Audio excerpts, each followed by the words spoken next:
Olá, eu sou Montanha. E eu sou o Ramon. E você está ouvindo o Dev na Estrada.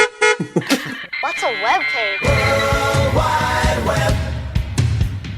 World Wide Web.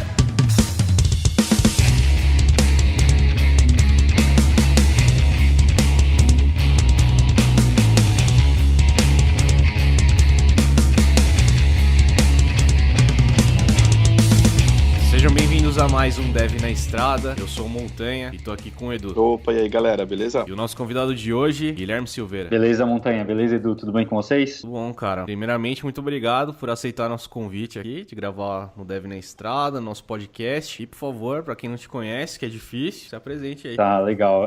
Bom, primeiro eu que fico super grato pelo convite. Quando eu recebi o e-mail, bateu aquela um pouco de síndrome do impostor. Você fica falando, será que é mesmo? A gente se sente lisonjeado pra poder participar.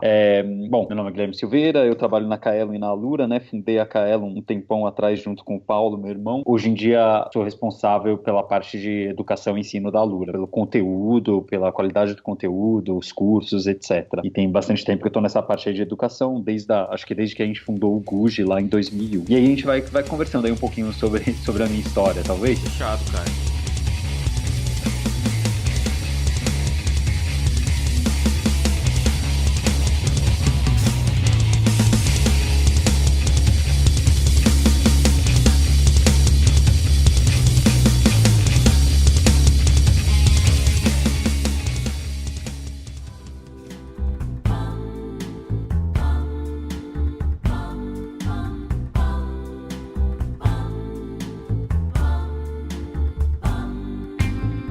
Bom, vamos começar o cast agora aqui com um muralzinho.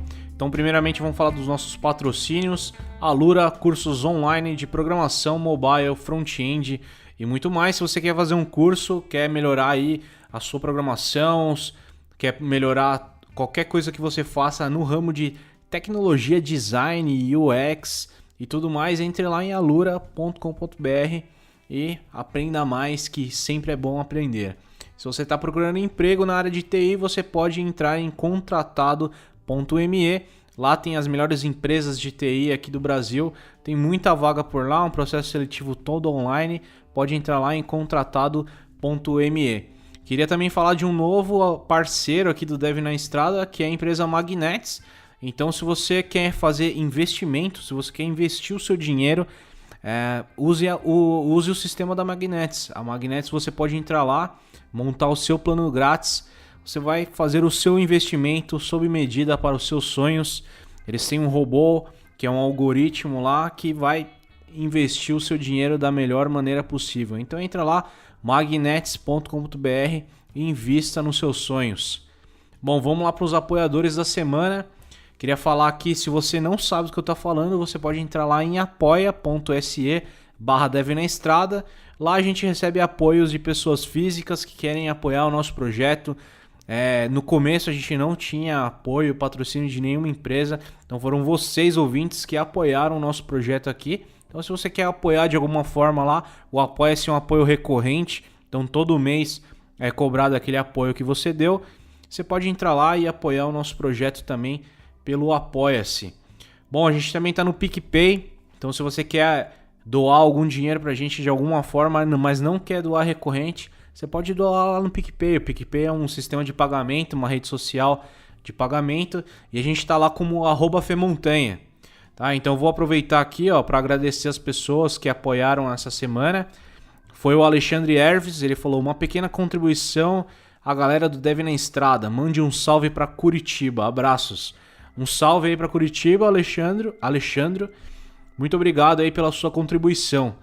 O próximo foi o Maicon Gouveia. Colocou aqui, apoiando o Dev na Estrada. Meu nome é Maicon Gouveia. Então valeu aí, Maicon. Muito obrigado pelo seu apoio aqui, pela sua doação aqui pelo PicPay. E também tivemos o apoio aqui do Márcio Mangar, que escolheu colocar DNE Setembro. Então, muito obrigado, cara.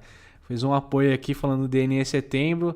Muito obrigado, Márcio Mangar, por fazer o apoio aqui também para nós via PicPay. Bom, a gente está falando alguns episódios já que a gente saiu do SoundCloud, tá? Então, se você estava acostumado a usar o app do SoundCloud ou entrar lá no site para escutar o Dev na Estrada, você pode estar vendo lá que não A gente não colocou mais, então assim, ainda tá ativa a nossa conta, ainda tá as coisas lá, mas a gente vai desativar em breve, a gente tá com outro serviço, outra plataforma, mas tá tudo funcionando normal, o feed é o mesmo, o site é o mesmo, você pode entrar lá no nosso site, devnaestrada.com.br e escutar por lá, ou pode usar qualquer agregador de podcast que você conhece aí no seu celular, no seu computador, enfim, você que escolhe. Falando ainda dos apoiadores lá do Apoia-se, eu queria agradecer o Thiago Silva e também o Guilherme Henrique Martins da Cruz, que foram os apoiadores lá no Apoia-se da semana. Vamos falar agora da parte dos eventos. Bom, a gente está apoiando o Deconf, vai acontecer esse mês, no dia 29 e 30 de setembro. Vai ser no Rebouças Convention Center. Quiser mais informações, entra no deconf.club. Vai estar aqui também os links, todos os eventos que a gente apoia aqui, que eles apoiam o Dev na Estrada, tá aqui na descrição do podcast, tá? Vai estar ou no seu celular, você pode estar vendo lá a descrição, ou se você puder, dar um page view pra gente lá no site e também acesse as descrições lá. O próximo evento é o Front in Valley, vai acontecer dia 16 de setembro, então tá chegando esse sábado agora, se você tá ouvindo esse cast é amanhã. E a gente tem o cupom, que é o Dev na Estrada, você tem 15% de desconto, então se der tempo ainda corre lá para comprar o seu ingresso. O Front em BH vai acontecer dia 23 de setembro, então se você quiser saber mais informações, frontembh.com.br. Temos também o cupom Dev na Estrada que dá R$20 de desconto, tá? Vai ter o sorteio de 2 ingressos, não sei se esse sorteio já foi feito, mas se não for feito ainda, segue lá, @Dev na Estrada. O Edu vai estar sorteando esses ingressos lá no nosso Twitter, tá? Então, ReactConf.br é o nosso próximo evento aqui, o evento hype do ano. Vai acontecer dia 7 de outubro, tá chegando também, mas é o mês que vem, lá em São Paulo. Então, se você quiser mais informações, entra no site reactconfbr.com.br. Bom, temos também apoiando a Python Brasil.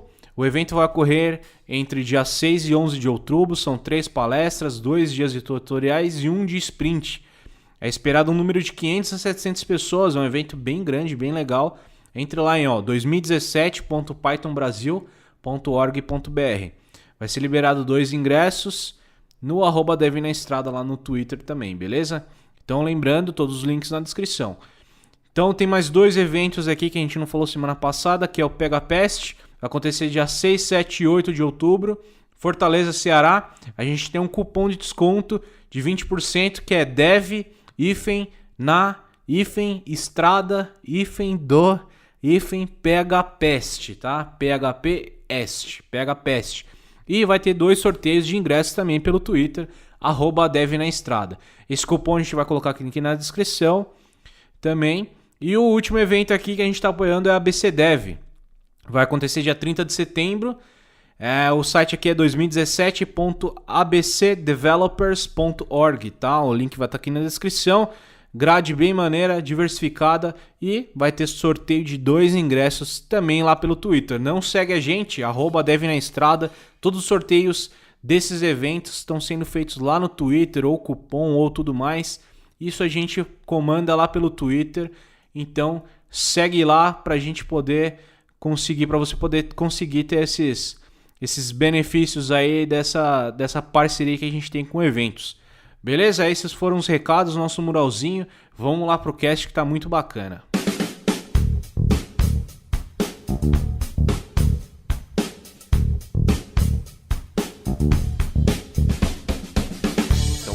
Pra gente começar aqui, então, a nossa pergunta padrão, conta pra gente como é que começou a entrar nesse mundo da alegria da computadora aí, da programação. Legal. Eu acho que eu sempre gostei muito de matemática lá pra trás, lá na escola, né, quando eu tava na 5ª, na 6ª série, eu era muito ruim de futebol. Eu acho que esse foi o ponto inicial, porque todo mundo me zoava, ninguém me queria. Né? Então, e aí eu gostava de goleiro, né, porque pelo menos do goleiro era um pouquinho melhor que os outros, mas sempre era o último a ser escolhido e era ruim em todos. Isso que eu ia falar, tá? sempre, sempre. Então, sempre humilhado de alguma maneira, né? Deixado de lado. E na matemática eu me destacava de alguma maneira, né? Posso não ser o melhor do mundo, mas era o melhor da minha sala. Em que os problemas lógicos que a minha professora daquela época, da quinta e da sexta, me dava, eram super legais e eu me destacava muito, muito mesmo. A professora fazia umas dinâmicas super legais lá, que basicamente era assim, quem mais acertava exercício durante o semestre, tirava nota 10. Então, se eu acertei 100 exercícios, eu tirava 10. Quem acertou 60 exercícios, tirava nota 6. Então, na minha sala, todo mundo ia muito mal de matemática, porque eu tirava muito, numa nota muito alta, né? Eu acertava muito exercício, e aí a galera, mesmo acertando bastante, não chegava perto, né? Em temática era onde eu conseguia me destacar, era onde eu era o atacante lá do futebol, sei lá, né? Não manjo de futebol. E aí, acho que esse gosto pela lógica, pela abstração, por várias coisas que aparecem de alguma maneira na programação foi surgindo, né? Pelo menos um começo. Com o passar do tempo, acho que meu pai deu pra gente um Pense Bem. Vocês se lembram do Pense Bem? Olha, lembro. Saudades, hein? Parece que vai ter um remake aí, não é? Pois Ouvi é, falar pois aí. é, pois é. Agora em setembro, né? Setembro de 2017, a Tectoy tá lançando de novo. Acho que tem até um desconto. Eu tô falando pagando a Tectoy de graça aqui, né?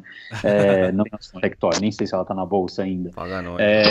Mas ela tá lançando aí o Pense Bem de novo. E eu lembro que o Pense Bem, se você parar pra pensar e se olhar o simulador de Pense Bem, emulador que existe no computador, ele é aquelas revistinhas de criptograma, aquelas revistinhas de lógica que tinha que as nossas avós e avós faziam, sabe? De cruzadinha, mas tinha alguns de lógica. Se você olhar os livros, é um nível mais infantil, etc., em alguns, outros mais avançados, mas é muito similar. E são coisas, de novo, que remetem à lógica, à abstração, à programação, à criptografia, não sei o que, várias coisas dessa área da programação. Então, acho que o Pense Bem foi um bom incentivo aí dos meus pais para esse lado, tanto para mim quanto para o meu irmão. Bom, cara, nunca pensei por esse lado, não. Pois é, eu lembrei desses dias disso, e aí saiu essa notícia aí de que o Pense Bem ia sair de novo. Falei, vou comprar adiantado pro meu filho, mas não vou não, vou esperar alguns tempos aí, né? Senão pega o preço lá em cima, né? Também. There are 10 million, million, million, million, million, million, million, million, million particles in the universe that we can observe. Your mama took the ugly ones and put them into. Então, eu acho que essas tarefas, né, do dia a dia que a gente eu via pelo menos minha avó fazendo, e meus pais incentivaram a gente com o Pense Bem, foram super legais. E o Pense Bem tem essa sacada muito legal pra criança, que eu acho, que é aquela história, sabe? Ela não é o celular em que a criança tá assistindo Peppa Pig. Nada contra assistir a Peppa Pig, ou talvez não seja nada contra, talvez seja algo contra, mas algo contra o assistir passivo, né? No Peppa Pig, ou seja qual for o desenho, Chaves, que a gente gosta, fez parte da nossa infância, etc., a gente assistia passivo, a gente só dá risada e fica lá assistindo, consumindo. O Pense Bem não era isso, né? O Pense Bem era você interagir com a máquina, né? Então ele dava aquela tecnologia, aquela coisa que você não tinha acesso, e fazia você parar para pensar. Então eu acho que realmente era e é uma porta de entrada interessante, acho que para as crianças hoje em dia. É claro que ele é para 6 anos para cima, então você precisa segurar e ver o que fazer até os 6 anos, né? E aí depois disso teve um computador que meus pais compraram. Meu pai comprou um CP400, meu irmão que foi correr atrás de aprender como programava em Basic, etc. Aí aos 10 anos eu fiz um primeiro curso de Basic, e aí a partir daí, tudo isso seguindo meio que os passos do meu irmão, eu comecei a gostar mais de programação mesmo, né? Aí já programando mais, entre aspas, para valer. E pelo menos gravando coisas em disco, armazenando na memória, etc, né? Mas eu ainda tive uma deturpada aí do caminho. Eu gostava muito de engenharia civil, e eu fiz escola técnica de edificações, eu não fiz de informática. E aí nos estágios, eu fui demitido de 2 estágios, e nos 2 estágios que eu fui demitido foi porque, literalmente, né, o chefe e a chefa literalmente explicaram, eles falaram assim, olha, você vem aqui para fazer essa tarefa no AutoCAD, mas em vez de que você executar essa tarefa no AutoCAD, você fica fazendo esses negócios de programação. E o que eu tava fazendo era uma tarefa super repetitiva, tipo a prefeitura mudava a norma, etc. Você tinha que atualizar todas as plantas da prefeitura. E aí você tinha que ficar passando em todas as plantas uma a uma e ficar executando o mesmo tipo de tarefa. Então o que eu fazia? Eu aprendi AutoLisp e ficava programando para não ter que ficar passando manualmente pelas coisas, né? Para automatizar. Fazendo script no AutoCAD, cara. Pois é. E aí eles não gostam disso, não. 2 vezes eu fui tiro por causa disso. E daí? E detalhe que você falou, não, aos 10 anos aqui eu aprendi Basic e tal. Passou assim, como se fosse normal, assim. Falei, caraca. Mas é essa história, né? É criança ainda, sabe? Aprendi aos 10, mas, pô, uma criança aos 10, você ainda é criança. Você pode ter aprendido a programar, mas você ainda é criança, certo? Você não é adulto aos 10 anos. Com certeza. Né? Como jogador de futebol aos 10 anos pode ser super bom, mas ele ainda é uma criança, né? A atitude, o comprometimento, várias outras coisas, né? Muito Exato, difícil. cara. A maturidade vem com o tempo, né? É difícil de ser tão cedo. There are 10 million, million, million, million, million, million, million, million, million particles in the universe that we can observe. Your mama took the ugly ones and put them into one.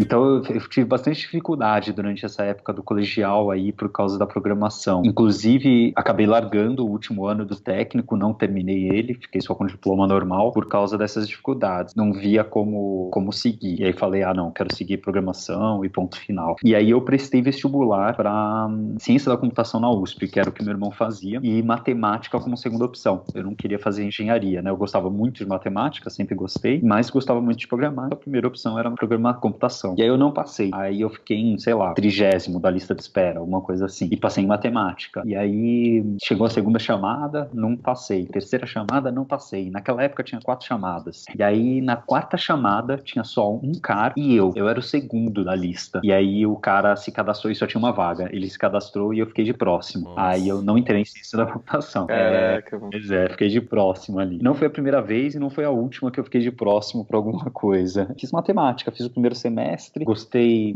mais ou menos, tinha um pouco de física, um pouco de matemática, e aí eu saí, recebi uma oferta de estágio na Alemanha pra programar, e aí eu fui pra Alemanha, passei 2 anos trabalhando lá. Aí lá eu cresci bastante, lá era... Mas peraí, como assim? Você viu uma oferta de estágio na Alemanha, do nada, assim? Não foi do nada, foi tipo super sofrido, na verdade, né? Parece do nada aí, do jeito que eu falo, mas o Paulo comenta que me contrataram porque não tinha mais ninguém pra contratar, e eu acho que foi isso mesmo, na verdade. Naquela época eu tinha, por exemplo, naquela época foi 20 anos atrás, né?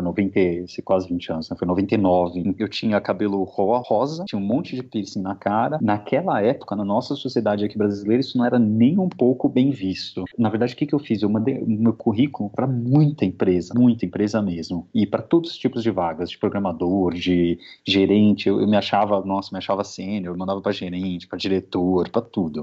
Então, sei lá, deve ter mandado, fazia robô, né? Ficava fazendo robozinho e mandava spam para tudo que era lugar, né? E aí um lugar me aceitou. Vou contar antes desse da Alemanha, vou contar de um outro. Um lugar me aceitou. Eu tava trabalhando tava fazendo um estágio na Siemens, e aí mandei pra um lugar que me aceitou, e aí esse lugar, fui na entrevista pessoal, etc, os caras gostaram de mim. Eu lembro que era pra trabalhar com XML, eu lembro da sigla, né, por causa do XML. E XML com alguma coisa da plataforma Microsoft, não lembro se era Visual Basic, não lembro o que era na época. Aí eu falei, beleza, fechou, combinado, vamos sim. E aí na hora aí eu voltei pra casa. Aí eles me ligaram em casa e falaram, Guilherme, só tem uma coisa, você começa era sexta-feira, eles falaram, você começa na segunda, mas você precisa tirar o piercing. Olha aí eu falei, aí moleque de 17 anos, né, com uma visão X do mundo, etc, falei, poxa, o que me chateou mais nem era a questão de tirar o piercing em si, era o cara esperar a última hora pra vir pra mim e falar, olha, agora que a gente já combinou tudo, vou mudar a regra. Pô, você podia ter me avisado lá no começo, a gente tomava um caminho ou outro caminho, mas, né, jogava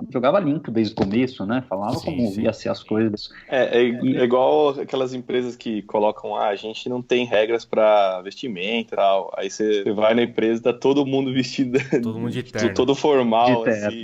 Não tem regra. Mas, eu tenho uma história dessa também, cara. Eu também era do time do piercing aí. E é rebeldia, né? Parece que você fala assim, não, eu vou provar que eu consigo. Então, assim, eu tinha cabelo grande, piercing. Era tudo que minha mãe não queria, assim. E aí, eu usava roupa preta, ia nas entrevistas assim, e minha mãe falava, não, olha, quando ela saía comigo, ela viu uma camisa social assim, ela, olha que bonita pra você trabalhar, assim, não, mãe, vai dar certo isso daí. E aí foi indo assim, nessa rebeldia. Aí eu lembro que eu fui pra São Paulo, eu entrei no UOL, né, Universo Online lá, no portal, e aí minha mãe chegou a conhecer lá, e a diretora na época, ela falou assim, isso aí, pode ficar de cabelo grande, não dá nada não. Daí, tipo, foi um for the win, assim. Meu Deus. Mas continua aí, cara. Então, e foi interessante você ter comentado da tua mãe também, né? Óbvio, meus pais de alguma maneira assim presentes, mas... E aí no fim de semana, depois de eu ter dito, então não vou, né? Bati na tecla de que não iria, então. E aí no fim de semana eu fiquei sabendo, minha mãe veio pra mim e falou assim, olha, eles ligaram pra minha mãe, falaram com a minha mãe, pediram pra ela me convencer de tirar o piercing. E aí minha mãe assim, não falou pra eles que não, né? meu filho ia tomar o caminho que ele acreditasse que fizesse sentido para a vida dele, não sei o que, etc. Então, muito curioso que eles chegaram a ligar para minha mãe, né? Pô, era menor de idade, então eles falaram, opa, vai que a mãe influencia aí a decisão de alguma maneira, né? Mas eu gostei muito dessa decisão da minha mãe também, que, aliás, eu não fiquei sabendo isso, né? E eu não fiquei sabendo nesse fim de semana não, viu? Eu fiquei sabendo muitos anos depois que ela me contou que teve essa situação. E não é que ela admirasse os piercings ou admirasse minha atitude, etc. É que lá em casa realmente eles sempre deram essa educação pra gente de que, ó, a gente tem certos desejos pros nossos filhos, mas o caminho que o filho vai seguir é o caminho dele, né? A gente mostra as informações, os caminhos, etc. Agora, cada um vai ter o seu próprio, né? Então, eu acho que talvez, acho que condiz muito, essa atitude condiz muito com a mensagem que eles passam, eu acho. Muito bom. There are 10 million, million, million, million, million, million, million, million, million particles in the universe that we can observe. Your mama took the ugly ones and put them into one. E aí deu muita sorte, porque daí a gente recusou esse, né, eu e minha mãe, recusamos esse, e aí veio essa outra da Alemanha, que era uma empresa que queria abrir aqui no Brasil. Então eles estavam procurando 2 pessoas para irem para a Alemanha trabalhar 3 meses, acho que voltar para o Brasil e abrir aqui a empresa deles. E eles estavam procurando lá na faculdade, foi lá que conseguiu achar? Não, foi no spam mesmo, foi no spam. tipo, foi tipo, era assim, spam, tanto, eu acredito, eu não lembro, era a época que eu fazia muito robozinho, né, então eu imagino que eu fazia robozinhos para mandar e-mail para tudo que era vaga. Eu me lembro de usar o site da Cato na época também, acho que a Cato era o único do mercado na época também, e tinha muita vaga, etc, quer dizer, muito naquela época, né, a internet era incipiente ainda, e então eu acho que até foi através da Cato na época. E aí o que eu recebi foi esse interesse, né, do pessoal fazendo isso, e a vaga era para Java, e eu não sabia nada de Java, então eu mandei o currículo sem Java. Quando o cara fez a entrevista comigo, eu falei, olha, eu não sei Java, nunca vi. Meu irmão sabia, meu irmão já estava estudando Java e eu não fazia ideia. E quando ele falou assim, olha, ele falou, tá bom. Aí ele conversou, o cara que me entrevistou, né, conversou com o pessoal da Alemanha, e eu tinha feito um semestre de alemão. E aí ele fiz a entrevista com cabelo colorido, piercing, etc. E aí ele retornou, falou assim, olha, ele deu uma ligação pra mim, né, ligou e falou, olha, Guilherme, então, será que eu posso mudar o seu currículo e colocar que você sabe Java? Aí eu falei, olha, por mim você não pode, você faz o que você quiser, mas por mim você não pode. E aí ele mudou meu currículo e colocou que eu sabia Java e mandou pra lá. E aí eles aprovaram. E aí eu falei, ferrou, agora eu vou ter que correr atrás, né? Então eu falei, olha, não rola, né? Ele colocou que eu sabia básico, etc, mas mesmo assim, né? Ele não foi transparente, não. Foi uma mentira, na verdade.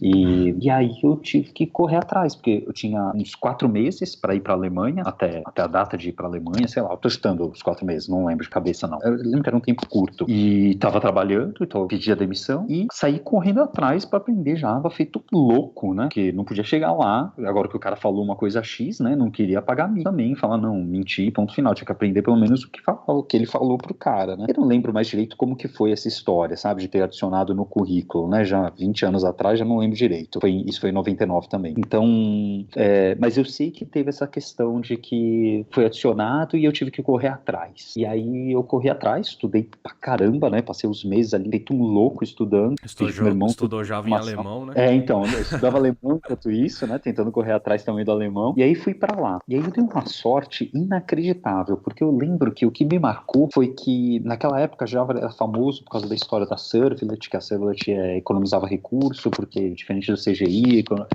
ela reciclava os recursos na memória, porque mantinha a virtual machine em memória, etc, né? Todas aquelas características por exemplo, do Java versus PHP da época, tá? Agora o mundo é outro, né? Mas na época a vantagem seria essa. Só que tinha os perigos da Servlet, que era, se você colocasse, o perigo mais básico de todos para quem aprende Servlet você colocou uma variável member, essa variável member é compartilhada entre todas as requisições, então todas as threads acessam ela, e aí você tem problema de multithread acessando uma variável compartilhada que pode dar um fuzuê total, né? Então uma das primeiras coisas que eu aprendi de Java foi essa. E aí no meu primeiro dia do trabalho, na segunda-feira, eu cheguei numa sexta, passei o fim de semana, e aí na segunda-feira, primeiro dia de trabalho, meu chefe falou assim, olha, a gente tá com site de e-commerce que tá com um problema. O carrinho das pessoas tá se misturando. Quer dizer, um baita de um problema, né? A pessoa tá com um carrinho, de repente ela tá com o carrinho da outra pessoa.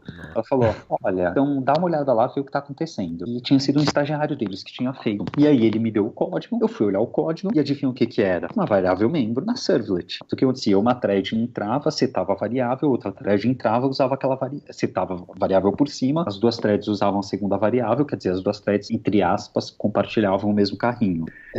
E tipo assim, eu abri o arquivo, eu vi o problema, sabe? Foi na lata, assim. Foi Os tipo 5 mundos se minutos. alinharam Tipo, e apareceu o problema que você viu, você estudou. Exatamente, tipo 9h05 da manhã, sabe? Primeiro dia de trabalho, 9h05 da manhã. Eu tava com um problema ali, não resolvido, né? Mas encontrado o problema. E aí chamei meu chefe e falei, olha, tá aqui o problema, e agora como que você quer que eu resolva? Você quer que eu só resolva? Porque só resolver era jogar Synchronize de alguma maneira ali, e só resolvia e bola pra frente e ia pro próximo. Ou você quer que eu faça direitinho? E eu fiz essa pergunta mega ingênuo, sabe? Criança, tinha 18 anos, 17 anos, acho que ainda. Os anos não estão batendo, mas eu sei que eu tinha 17, eu tava pra virar 18. E aí ele se impressionou com a minha pergunta, mas foi super inocente, porque a pergunta foi meio que assim, você quer que eu faça de qualquer jeito e resolva o problema, ou você quer que eu faça profissionalmente? Mas não foi meio essa pergunta, eu perguntei só pra perguntar mesmo, como que você quer que eu faça, né? E aí eles ficaram, tipo, super impressionados com isso, que no primeiro dia, em meia hora, eu tinha resolvido o problema que o estagiário deles, óbvio, né? Tava lá há 2 semanas sem conseguir resolver, etc, né? E no Java que eu tinha acabado de aprender, né? Então,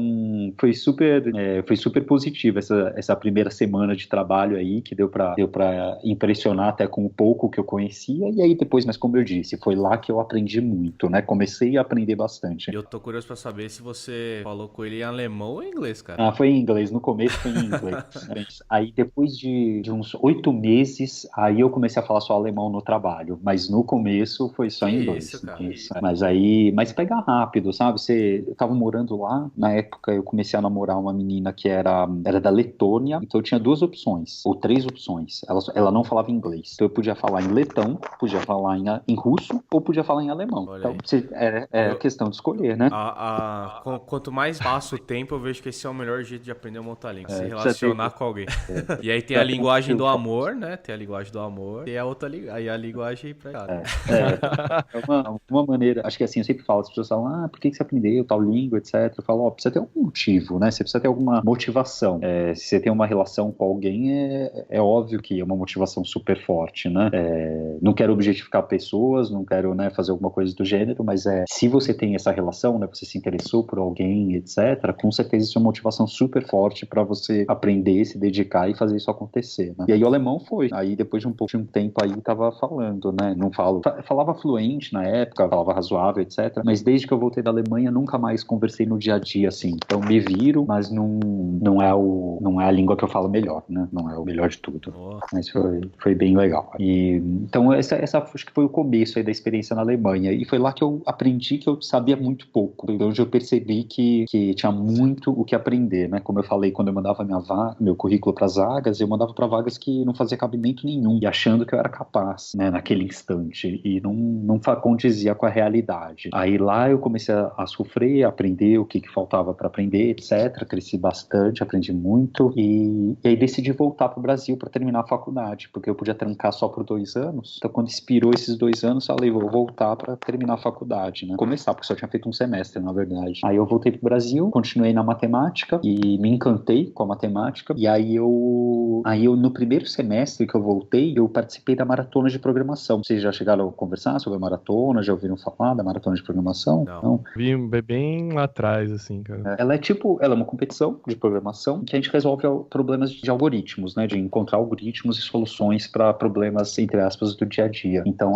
eu tenho aqui a malha de voos do Brasil, e eu quero saber quais são os voos mais baratos de tal cidade a tal cidade, de tal cidade a tal cidade, com 2 passos, 3 passos, com quantos passos forem, qual é a mais rápida e mais barata, tô dando exemplos, né, de perguntas que você pode fazer de algoritmos. Na época, a gente ainda tinha o MP3 ainda como uma coisa forte. Um outro exemplo era, eu quero queimar um CD de MP3, quais são e eu tenho essas músicas, como que eu faço para colocar o máximo de música nesse CD? Então, de acordo com os tamanhos dos arquivos e o tamanho do CD, como que você faz para caber o máximo possível, né? Então, é o problema da mochila, a gente chama. Então tem vários problemas problemas aí que você resolve com algoritmos famosos. E tem uma competição só disso, que é a competição de programação. E aí eu participei, logo que eu voltei, meu irmão tinha uma equipe de 3 pessoas, acho que uma das pessoas, não lembro porque não pôde participar da final brasileira, eu participei na equipe deles. E a gente fez em Java e ficou, acho que em 7º lugar. Eu não tenho certeza se foi em 7º ou 9º, mas eu acho que foi em 7º lugar do Brasil. Acho que foi 7º do Brasil, 9º da América Latina, talvez alguma coisa assim. Em Java, sendo que ninguém faz em Java, todo mundo faz em C. Então foi um super bafafá na época, porque todo mundo falava muito mal de Java, ainda era 2001, 2003 quando eu voltei, desculpa. Então os anos aí que não estão batendo, né? Eu nunca sei, eu sempre erro as contas, eu tô velho, vai errando as contas. Mas foi 2003 que eu voltei e fiz essa competição. E aí a gente foi uma bafafá e já tinha essa história de que o Java tava como linguagem, já estava muito mais forte do que antigamente, que era super lerdo, etc. Porque na maratona não adianta você resolver o problema com um algoritmo lerdo. Você tem que fazer com um algoritmo que rode num tempo razoável e tem os limites de tempo para cada algoritmo, etc. Então é super delicado. Você não pode programar de qualquer jeito, você não pode... você tem que tomar muito cuidado com o teste. Eu falo que a maratona é um super treino para o mundo real, porque, por exemplo, você não pode errar. Se você errou o programa e ele não funciona, num caso específico, você perde muito ponto. Então, é que nem no mundo real, cara. Você colocou um programa em produção, você não quer ter bug naquele programa. Então, na maratona, é super forte isso. Você tem que, dado um problema para você tem que entender como você vai implementar aquele algoritmo para que não tenha bug nenhum. E é super, sabe? É super intensivo o negócio, sabe? É super intenso e intensivo. E você fica umas horas resolvendo esses problemas. Então, foi super legal essa experiência da maratona. Eu ganhei bastante experiência de algoritmos, muita prática de programação, que era algo que eu estava acumulando. E aí fui participando de outras maratonas todos os anos aí, participei acho que de 7, que é o limite. Cheguei a ficar no medalha de ouro no Brasil, com uma equipe que eu participei, 2 equipes, se eu não me engano, e fui para 2 mundiais, que também foi super legal a experiência de ir para os mundiais com programadores super geniais do mundo inteiro. É super legal a experiência. Para quem que legal, cara. Para quem segue essa carreira, né, quer ser programador e está na faculdade, é porque precisa estar na faculdade para participar. Acho que é uma experiência que vale muito a pena mesmo, porque você até no ápice você pode até viajar de graça para esses países, né? Então tem essa experiência também, super legal. Né? There are 10 million, million, million, million, million, million, million, million, million particles in the universe that we can observe. Your mama took the ugly ones and put them into Teve essas maratonas, que acho que foi um grande passo aí, contribuiu para minha carreira. E também, de novo, na maratona, na equipe são 3 pessoas e um computador. Então, você tem que programar, mas você tem que otimizar o recurso do trabalho de equipe, que também simula uma situação, sabe, do mundo real. Então, você tem que trabalhar em equipe, você tem que saber naquilo que você é bom, o que você não é bom. Então, por exemplo, eu sou um bom programador, tá? Não vou falar que sou ótimo, eu sou acima da média de programador. Não tô na média, tô acima, não sou ótimo, sei lá o que eu sou. Mas se você me dá um problema, eu vou lá e daqui a pouco ele tá aí resolvido. Então, eu tinha na minha equipe, os outros 2 caras que estavam na minha equipe sempre foram muito mais inteligentes matematicamente, muito mais desenvolvidos matematicamente do que eu, sempre, todas as equipes que eu participei. Então, dado um algoritmo lá, muitas vezes o cara, eu até recentemente conversei com o Marcel sobre isso, que é um dos colegas de equipe, e eu falo assim, poxa, Marcel, ele hoje é professor da USP, né? Eu falo, Marcel, pô, eu tava lá na equipe com ele, eu pegava um problema, tava lá resolvendo, enquanto isso o Marcel tava resolvendo um outro problema que eu nem entendia o problema, sabe? Nem entendia o que o cara tava falando no enunciado. E ele tava lá resolvendo esse problema, né? E o Marcel vira de volta e ele fala, Guilherme, mas você tava programando e eu não conseguia acompanhar a sua programação de tão rápido que você tava programando. Quer dizer, cada um tinha a sua vantagem aí. Como eu falei, eu sou bom acima da média em programar, sabe? Você me dá um algoritmo e ele fala, olha, o caminho é esse, eu lá saiu vomitando código e o código vai. Você dá um problema pra ele, ele consegue resolver, ele encontra a solução daquele problema. Então a gente juntava as forças, né? Quem era bom numa coisa, quem era bom em outra, etc.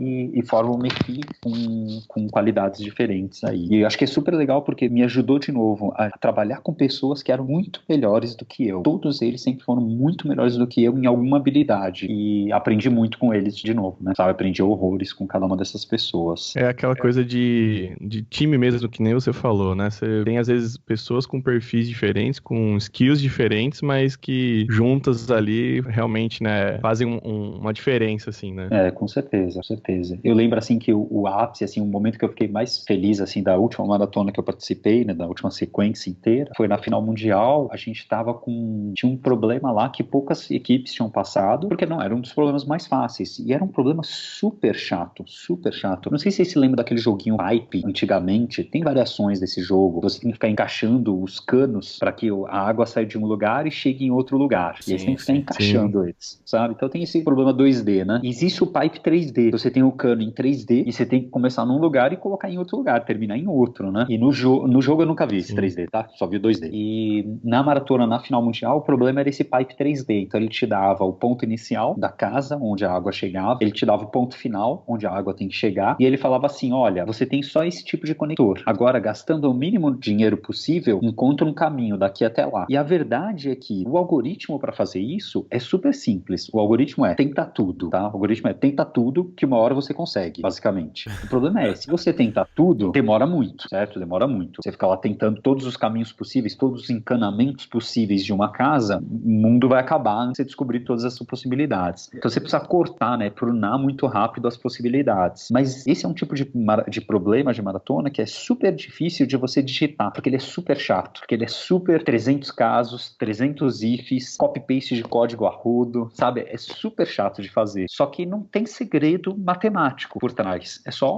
tentar tudo e fica cortando o que não dá certo. Tem algumas otimizações aí, pra ser sincero. Mas esse algoritmo aí eu sei fazer, cara. então, Tenta exatamente. tudo Sabe? e corta o que não dá certo. Exatamente. Backtracking, fica lá, vai tentando. Bruna, não deu, Bruna logo, né? Pra não ficar gastando tempo à toa. Então, eu acho super legal esse tipo de problema, porque eu faço bem esse tipo de problema. Por quê? Porque eu sei programar rápido. Então, é um super código enorme, mas como eu programo rápido, eu programo esse código enorme rápido. E com uma taxa de bug um pouco menor do que a média, né? Então, eu peguei esse daí, na hora que já não tinha mais nada que eu sabia resolver ali, que eu podia ajudar a galera, eu peguei esse e comecei no papel, né? Escrevendo lá sentado, escrevendo no papel. E aí eles estavam resolvendo outros problemas enquanto isso. E eu foi no papel. E aquele código enorme, fui pro computador, quando eles deram espaço, deu pra eu digitar, começava a digitar. Aí eles iam digitar, trocava e ficava no papel, porque era um problema secundário, né? Não sabia se ia conseguir resolver. E aí escrevi ele inteiro com, tipo assim, aquela história, eu comentei, ele é 3D, né? Então ele tem que executar um problema pro X, pro Y e pro Z. Só que como a gente tava apertado de tempo, etc., eu falei, não vou extração, vou dar copy-paste pro eixo X, pro eixo Y, pro eixo Z. Eu dei copy-paste nojento, né? Horrível, prática horrível de programação, mas dei o copy-paste, mudei o que era eixo X pro eixo Y, copy-paste o que era Y pro Z. Aí tinha aquele código de, sei lá, 800 linhas, submeti. E aí não passou, deu erro. Eu falei, putz, e agora? Pra você achar um erro num código de 800 linhas, né? Um erro qualquer. Você nem fica sabendo que erro que aconteceu, você só sabe, deu erro. Você fala, putz, e pra achar agora? Aí comecei a caçar linha a linha, achei o erro, corrigi, mandei e a gente passou. E aí eu fiquei super feliz, porque foi um dos problemas que não foram todas as faculdades que passaram, foram, sei lá, 15 faculdades de 100, sabe? Das melhores do mundo. Então, quer dizer, eu fui capaz de resolver um problema aí de outro, sabe? De um nível aí mais do que o que eu tô acostumado a resolver. Então foi super legal, assim, pra me motivar como programador, como o que eu sou capaz de fazer dentro de novo, sabe? Daquelas 100 equipes que estavam lá com 3 pessoas cada equipe, de novo, todos eles são mais inteligentes do que eu em matemática, mas só 15 deles foram tão bem quanto eu nessa parte de programar este problema. Então é super bom pro nosso ego, né? De entender a capacidade de nós como programadores, como matemáticos, como seja lá o que for o caminho que a gente vai seguir aí na carreira. Então esse eu acho que foi um ápice aí das maratonas com programação pra mim, foi super legal. Bom, Pode crer. E a maratona, bom, em paralelo a tudo isso, né, que foi de 2003 até sei lá quando, o que aconteceu foi a minha carreira profissional, né? Eu tava fazendo isso pela faculdade, mas em 2001 eu comentei que a gente fundou o Guji, eu tava na Alemanha, o Paulo tava no Brasil, a gente precisava tirar dúvida um do outro de Java, a gente criou o Guji pra tirar dúvida um do outro de Java, basicamente. E na época era só Java, né, o Guji com BR. Eu acho que só pra galera que é mais nova aí, né, o Guji é o grupo de usuários de Java, né? Exatamente. E eu lembro muito bem de usar o Guji quando eu tava na faculdade, cara, lá pra 2006, mais ou menos. Exatamente. Então, a gente fundou uma coisa para conversa entre nós, e foi crescendo, foi super legal. Hoje em dia, acho que é o maior fórum de língua portuguesa de programação, de tirar dúvida, alguma coisa do gênero, não sei dizer direito aí como que é, mas acompanhando analytics globais. Tem uma importância de valor aí, né? E hoje cresceu do Java, né? Expandiu para outras áreas, tanto que a gente já não chama mais de grupo de usuários Java, apesar da sigla ter essa origem, né? E a gente acabou sendo conhecido como o Paulo e o Guilherme do Guji. Então, quando eu voltei da Alemanha em 2003, eu fiz um semestre da faculdade, que eu fiz uma matéria que era voltada à programação, à maratona, no primeiro semestre, e no primeiro semestre após voltar, e não conseguia emprego. Eu tentava e não conseguia emprego nenhum. E o que estava acontecendo é que na Alemanha, quando eu trabalhei lá, eu tive um salário super alto, porque era em euro, e era aquela época que o euro chegou a R$4. Então, qualquer valor vezes 4 é um valor super alto, né? Então, e na época eu acho que era 4.000 euros, vezes 4.000 era quase 16 mil reais. Então, um moleque de 20 anos, ganhando 16 mil reais, achando que ia conseguir um emprego aqui no Brasil que me pagasse 16 mil reais. E com o conhecimento que eu tinha, que de novo, eu ainda achava também que eu sabia tudo, né? Eu acho que talvez não tinha aprendido a lição ainda. E aí não consegui emprego nenhum, obviamente, né? E foi sofrido, aí consegui um trabalho, estava desenvolvendo num trabalho, mas queria alguma coisa diferente. E meu irmão, naquela época, estava dando aula na Sun, que era a criadora do Java, que foi comprada depois pela Oracle, né? E meu irmão me recomendou, eu queria dar aula, ele me recomendou para algumas empresas. E aí eu cheguei a conversar nessas empresas, mas nenhuma empresa me chamou. Então, a Sun, na época, especificamente, não tinha vaga. As outras duas que eu conversei, ficou pela conversa, ninguém me chamou, ninguém fez nada, tocou pra frente, né? E aí, depois de um tempo, eu falei, Paulo, vamos abrir uma empresa de ensino, etc e tal. Era meio que novembro de 2003, alguma coisa assim. E aí, foi a conversa vai, conversa vem, a gente falou, beleza, vamos abrir sim. Só que aí meu irmão começou a demorar. E aí ele sempre cita que ele enrolou, etc. E aí eu cheguei num momento ali, não sei que momento de 2003, eu falei, olha, ou você abre comigo ou eu abro sozinho. Aí beleza, decidimos abrir junto. E aí foi quando apertada, a gente pegou, deu aquela apertada. Eu acho que eu tava querendo de qualquer maneira ter algum trabalho aí que tivesse ligado com educação, alguma coisa do gênero. E aí a gente criou um material que veio de duas apostilas, uma apostila de Java e uma apostila de Java para web, que a gente chamou de Falando Java com, eu não lembro qual era o nome, não era Falando em Java não, era um outro nome originalmente. E isso em 2003, cinzinho, que foi usado esses dois materiais foram usados na USP no curso de verão de 2004 pelo Paulo. E aí eu dei esse material também numa empresa como aula. E aí em abril a gente usou, abril de 2004, se eu não me engano, eu tô errando os números e é 2003, a gente abriu a Kaelon como a empresa com esses dois cursos. Então foi quando a gente abriu a Kaelon e aí minha vida tomou um caminho profissional totalmente diferente. Foi esse de educação, em programação, etc, tecnologia. E a primeira turma da Kaelon, né, a gente falou, não, agora que a gente tem um nome razoável por causa do Guji, etc, as pessoas conhecem, temos muitos amigos na comunidade, fazendo parte de diversos eventos, então vai ter alguma turma com algum número de pessoas, etc. E aí a primeira turma da Kaelon foi de tarde, era aulas de tarde ou de manhã, fui eu que dei e teve um aluno. E a primeira turma à noite, na mesma semana, né, de manhã, era eu dando um aluno de manhã e o Paulo dava um aluno à noite. Essas foram as duas primeiras turmas da Kaelon, lá no começo, lá pra trás. Particular, cara. Particular, pois é. Só não foi particular de verdade, porque aí o que a gente fez? A gente pegou dois colegas, cada um de nós, acho que a gente pegou dois colegas que queriam aprender e a gente colocou eles na turma pra ficar uma turma meio que de 3. Olha mas aí, pagante. contador. Pois é. Olha aí. Mas o pagante mesmo foi um só. There are 10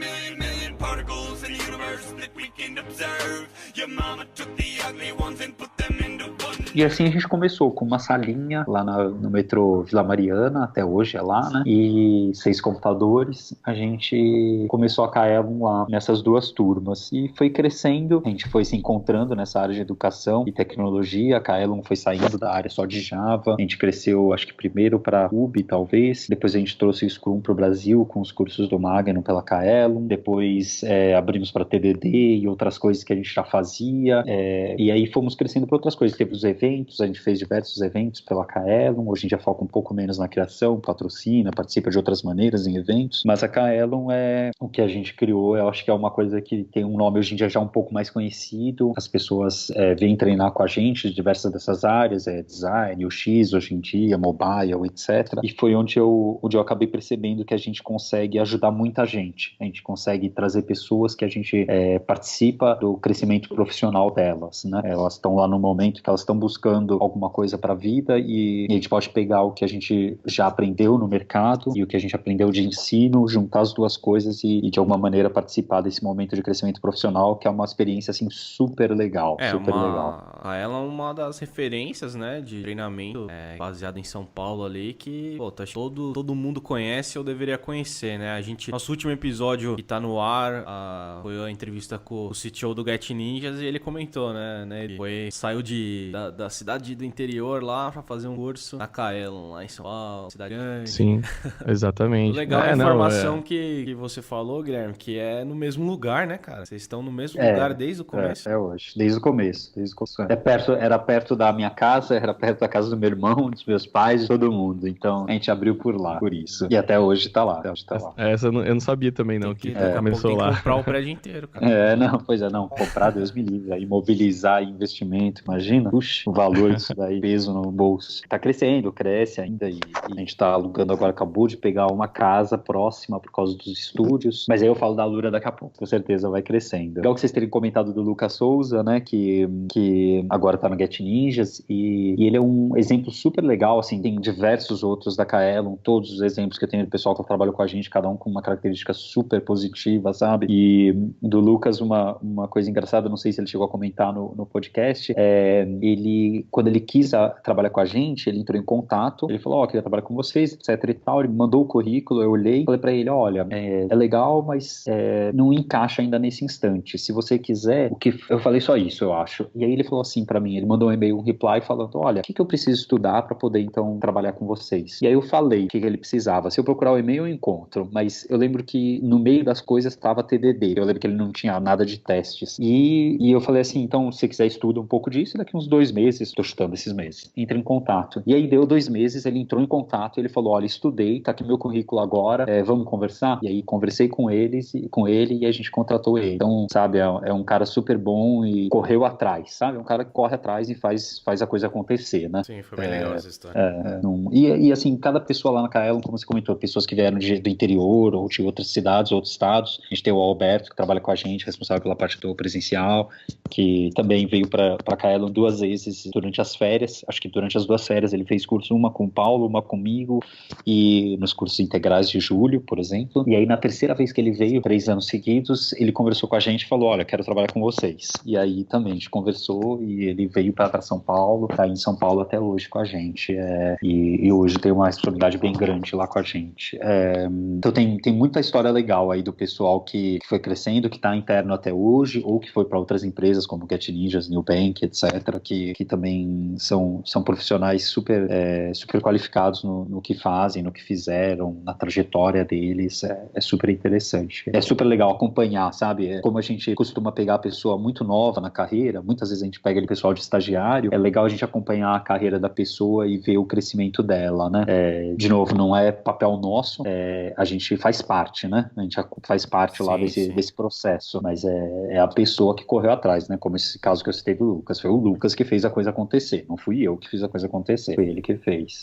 É super legal. Então, e a Kaelon realmente, de lá pra cá, cresceu bastante. Hoje em dia a gente tá em São Paulo, Brasília, Rio de Janeiro, só que a gente se questiona uma coisa que todo mundo se questiona um dia na vida, toda escola se questiona um dia na vida, que é como que a gente faz para atender todo mundo que tá pedindo para atender, para ser atendido. E tem pessoas do interior que a gente não consegue atender pela Kaelon, tem pessoas que não podem viajar, por questões financeiras, tem pessoas fora do Brasil, tem pessoas fora do Brasil que até viajam e vêm fazer curso com a gente, mas tem pessoas que não podem viajar, tem pessoas que têm um horário diferente, né? Tem pessoas que, o cara tá com filho, segundo emprego, sei lá o quê. E tem o mercado também, né? Consegue. Tem, com certeza. Então tem diversas limitações pelas quais as pessoas não poderiam fazer um curso com a gente, e a gente gostaria de atender essas pessoas de alguma maneira, de novo, poder participar do crescimento profissional delas. E a gente sempre discutiu sobre os cursos online, mas sempre foi uma super barreira, porque o que a gente encontrava na época, talvez a gente não soubesse procurar direito, mas o que a gente encontrava não era do tipo de qualidade que a gente gostaria de ter. Então a gente tinha uma barreira muito grande que a gente falava, não, a gente não quer abrir mão da qualidade que a gente acredita que a gente tem na Kaelon, criando curso online que não vai ter essa qualidade. E aí seguramos por um bom tempo, até que algum ano aí, eu sou ruim, péssimo nos números, mas eu acredito que uns 4, 5 anos atrás, 2015, 2012, 2013, por aí. Tô stalkeando aqui seu currículo. Cara. Então tá, 2012. A gente acompanhou o crescimento, principalmente um cara que me marcou foi o Live Mocha. Vocês se lembram dessa empresa, Live Mocha, Sim. que era treinamento de línguas, Não né? era de aprender inglês? De línguas. Inglês, e aí depois eles foram pra tudo que era língua. E eles tinham uma pegada social muito legal, que se você para pra pensar, pensa na Kaelon. Eu tenho lá 3 alunos, vamos colocar 3 alunos, assistindo a aula. E eu tenho um deles que tá no ritmo. Ele tá fazendo no ritmo, que tá é de pagante, boa. Né? Os outros dois. Não, tô brincando. Tô brincando. No caso, eles estão pagando agora. Agora mudou o esquema, né? Agora que tem demanda maior, né? E então tem os 3 lá, um tá no ritmo que é o ritmo da aula. Um deles está um pouco adiantado, porque ele veio com um pré-requisito a mais, ou que não era pré-requisito, né? Ele veio com alguma coisa a mais, já tem mais experiência, tem mais desenvoltura, seja lá o que for. Por algum motivo, ele se adiantou e conseguiu terminar o exercício antes. Eu tenho lá um terceiro aluno que, por algum motivo também, por exemplo, não estava com um pré-requisito tão bem estruturado na cabeça, ou tem menos experiência, maturidade, etc. Ele está um pouco para trás, não está conseguindo dar conta do exercício. Então a gente tem duas coisas que a gente faz nesse instante, né? Uma que é a gente ativamente, como professor, a gente senta com essas 3 pessoas e acompanha elas. É óbvio, o cara que está no ritmo é o mais tranquilo de acompanhar. É super tranquilo acompanhar quem está no ritmo. Você basicamente não precisa fazer nada, porque o cara está fazendo. Você só volta lá e continua ensinando. Então, dar aula para quem está no ritmo é super tranquilo. O desafio do professor, aliás, o trabalho do professor, é ele ser capaz de fazer o cara que não está no ritmo ainda conseguir acompanhar. Esse é o trabalho do professor, entendeu? O trabalho do professor não é não fazer nada. O trabalho do professor é senta lá com quem está com dificuldade e faz o cara aprender. O trabalho do professor é pega quem está lá avançado e faz o cara aprender. Porque o outro que está lá no ritmo é onde a gente tem menos, onde puxa menos, exige menos da gente. Então a gente treina os nossos professores para estarem cientes disso e várias técnicas de como eles devem lidar com essas situações. Então a gente tem o nosso papel para fazer isso acontecer, mas tem uma outra coisa que acontece naturalmente numa sala de aula, que é esse cara que está adiantado, ele ajuda o cara que não está adiantado. Então ele olha o cara que ainda está fazendo, que seja o cara que está no ritmo ou o cara que ficou um pouco para trás, porque pelos vários motivos que eu citei, né? E ele ajuda, um ajuda o outro, sabe? Um olha o código do outro. Quando você termina, você olha o computador do outro para ver o que o outro está fazendo. Aí você ajuda, você pergunta. Você tem essa sensação de grupo na sala de aula do presencial que o Live Mocha trouxe para o online. O Live Mocha tinha features do sistema que trazia essa sensação de turma para o online. Eu não estou falando de um fórum abandonado. Eu estou falando de trazer uma sensação de, olha, tenho colegas que estão aprendendo junto comigo. Trazer a sensação de que eu posso conversar com eles como aluno num relacionamento próximo. E isso foi o que a gente começou a perceber que falou, opa, tem coisas que a gente faz na sala de aula que dá pra gente trazer para o online. E aí, a partir do Live Mocha e de outros sites que foram surgindo na época, a gente falou, beleza, vamos tentar, vamos fazer um teste aí e ver o que acontece. E aí a gente criou a Alura, né? No começo não era o nome Alura, mas depois a gente diferenciou com esse nome, que são os nossos cursos online. E assim, cara, eu tenho uma curiosidade, talvez a resposta vai ser óbvia, mas eu acredito que assim, a Kaelon, vocês começaram com um time pequeno ali, né? Começaram a ter poucos alunos, aí foi crescendo, foi aumentando o time e, vocês começaram a ter mais professores, aí você além de dar aula, tinha que treinar professores, certo? Com certeza. E como que surgiu o tempo, ou seja, como que surgiu pra você, agora eu tenho que dar aula, eu tenho que treinar professores e eu tenho que criar uma plataforma nova online. Como que foi isso, cara? E sei lá, eu tenho minha vida pessoal, sei lá, tem minha família, tem tudo isso. Como é que foi essa sensação, como é que foi fazer isso, cara? Pois é, muita coisa mesmo, tanto que não dá pra eu fazer tudo isso, né? A gente tinha que dividir mesmo. Então, eu vou voltar para explicar, eu vou voltar um pouquinho para trás para quando começou esse tipo de trabalho demais, né? Quando começou a ter trabalho demais. Que na Kaelon, depois de uns 3 anos, eu não sei exatamente quantos anos, basicamente, eu e meu irmão era só nós dois dando turma, dando as aulas. E a gente dava, então, todas as noites, tinha 2 salas, por exemplo, então toda noite eu dava aula e toda noite o Paulo dava aula, cada um numa sala. Todo sábado eu dava aula, todo sábado o Paulo dava aula. Então, durante 2, 3 anos, né, cada vez num ritmo maior, a gente não teve mais sábado livre ou noite livre. Durante 2, 3 anos, 0. E aí a gente falou, opa, pra gente crescer, quer dizer, pra ter a terceira turma, com certeza precisa de mais alguém. Ou se a gente quiser diminuir um pouco esse ritmo, né, e ter alguns fins de semana mais livre, etc., precisa também de uma terceira pessoa. A gente já tinha alguns estagiários, dentre eles o Sérgio, o nosso primeiro estagiário, o Sérgio Lopes, que vocês já conversaram nos podcasts, certo? Sim, então, e aí ele era o nosso primeiro estagiário lá, não sei se ele chegou a comentar, que ele começou o estágio dele editando a apostila no Word, ele chegou a comentar? Sim, Então, beleza. Era esse o trabalho dele inicial, mas é óbvio, já que ele estava muito ligado com a nossa didática, olha, você pode corrigir, mas é dessa maneira que é para você escrever, não daquela outra. Então, na criação de conteúdo, tá muito do trabalho que a gente faz de qualidade, que é como que a gente cria, de que maneira deve ser ensinado, de que maneira que deve ser falado. Então, quando eu chego para um aluno e falo, olha, isso aqui é muito difícil, antes de falar a coisa, eu já perdi o aluno, porque o aluno cria um bloqueio e fala, cara, eu tô ferrado, isso aqui é muito difícil, eu não vou conseguir aprender. Perdi, o aluno não vai aprender aquilo, já era. Então, eu tenho regrinhas pequenas, tipo essa, que é nunca falar que a coisa é difícil, logo de cara, que ajudam a pessoa a entender as coisas que ele vai aprender, né? Então, o Sérgio foi pegando essas coisas por estar trabalhando nas apostilas o tempo inteiro. E, então, ele foi o primeiro cara que a gente treinou para ser professor, depois de 2 ou 3 anos, não sei dizer quanto tempo. Então, a gente começou a dar conta do crescimento e também de aliviar o nosso trabalho como professores e virar um trabalho mais de marketing também, o Paulo principalmente indo para essa parte de gerência do produto, da empresa, do brand, de tudo mais. Mas também na época nós dois treinávamos professores e a gente foi treinando o Sérgio e à medida que foi crescendo, treinando outras pessoas. Com o passar do tempo ainda sem criar a Lura, a gente foi tendo, por exemplo, eu fui virando o treinador de professores, de algum grupo de professores, o Paulo de outro, tanto que algumas pessoas brincavam que tinham os professores que eram da escola do Guilherme e professores da escola do Paulo, porque é claro que tem algumas diferenças também, né?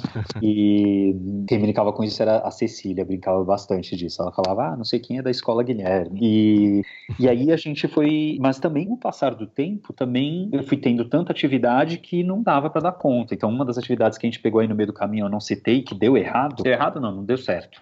Bom, é a mesma coisa que falar que deu errado. Foi consultoria. A gente tentou fazer consultoria, eu fiquei responsável por isso. Então, nessa época, já tinha uma pessoa para treinar outros professores. Eu acho que na época foi o Anderson Leite, talvez o Fábio Kung, que está no Netflix agora, talvez o Alberto tá com a gente. Eu não lembro qual dos três que era o responsável por treinamento de professores na época, e aí me liberou para criar essa estrutura de consultoria. Não deu certo porque a gente não é a nossa pegada, a gente tinha que lidar com a satisfação do cliente, a satisfação do consultor e ainda conseguir ganhar dinheiro, e a gente não conseguia, sempre alguém ficava chateado e nunca deu dinheiro, só deu prejuízo, então a gente fechou. As contas são assustadoras, pelo menos para a gente, não sei dizer como as outras consultorias sobrevivem, mas para a gente é impressionante o quanto você tem que cobrar para fazer a conta fechar. Aí não rolava, alguém sempre ficava chateado, porque obviamente, né, quanto mais você cobra, mais o consultor fica chateado, porque parece que você está ganhando muito, mas se você cobra menos, a conta não fecha e você simplesmente quebra, né? Então, depois de um tempo, a gente decidiu fechar essa parte de consultoria e por isso que a gente não seguiu esse caminho. Então teve muitos erros aí no caminho também, tá? Que eu não estou citando, mas tem diversos problemas que a gente passou e dificuldades que a gente teve que abandonar e projetos. E aí chegou no momento realmente da Alura, né, de aí, como é que a gente faz, dado que a gente tem uma pessoa tocando treinamento de professor, tem uma pessoa tocando outra área, etc. O que a gente separou, para complicar mais ainda a história, foi, eu fico responsável pela Alura, então eu toquei a Alura no começo, o Paulo tocou a Casa do Código, e que também foi ao mesmo tempo que a gente começou, um pouquinho depois, a editora de livros, né, e aí a Kaelon ficou com o Sérgio, né, que era o nosso primeiro estagiário, então o Sérgio tocando a Kaelon, com provavelmente o Alberto, se eu não me engano os nomes, tá? Então o Sérgio com o Alberto, eu com a Nishi, que agora é professora na Holanda, numa faculdade na Holanda, eu com a Nishi na Alura e o Paulo com o Adriano na Casa do Código. Então a gente dividiu as tarefas assim para conseguir dar vazão para esse crescimento, senão a gente morria, é verdade. Perdia a vida pessoal, perdia todo o resto de noção aí do mundo.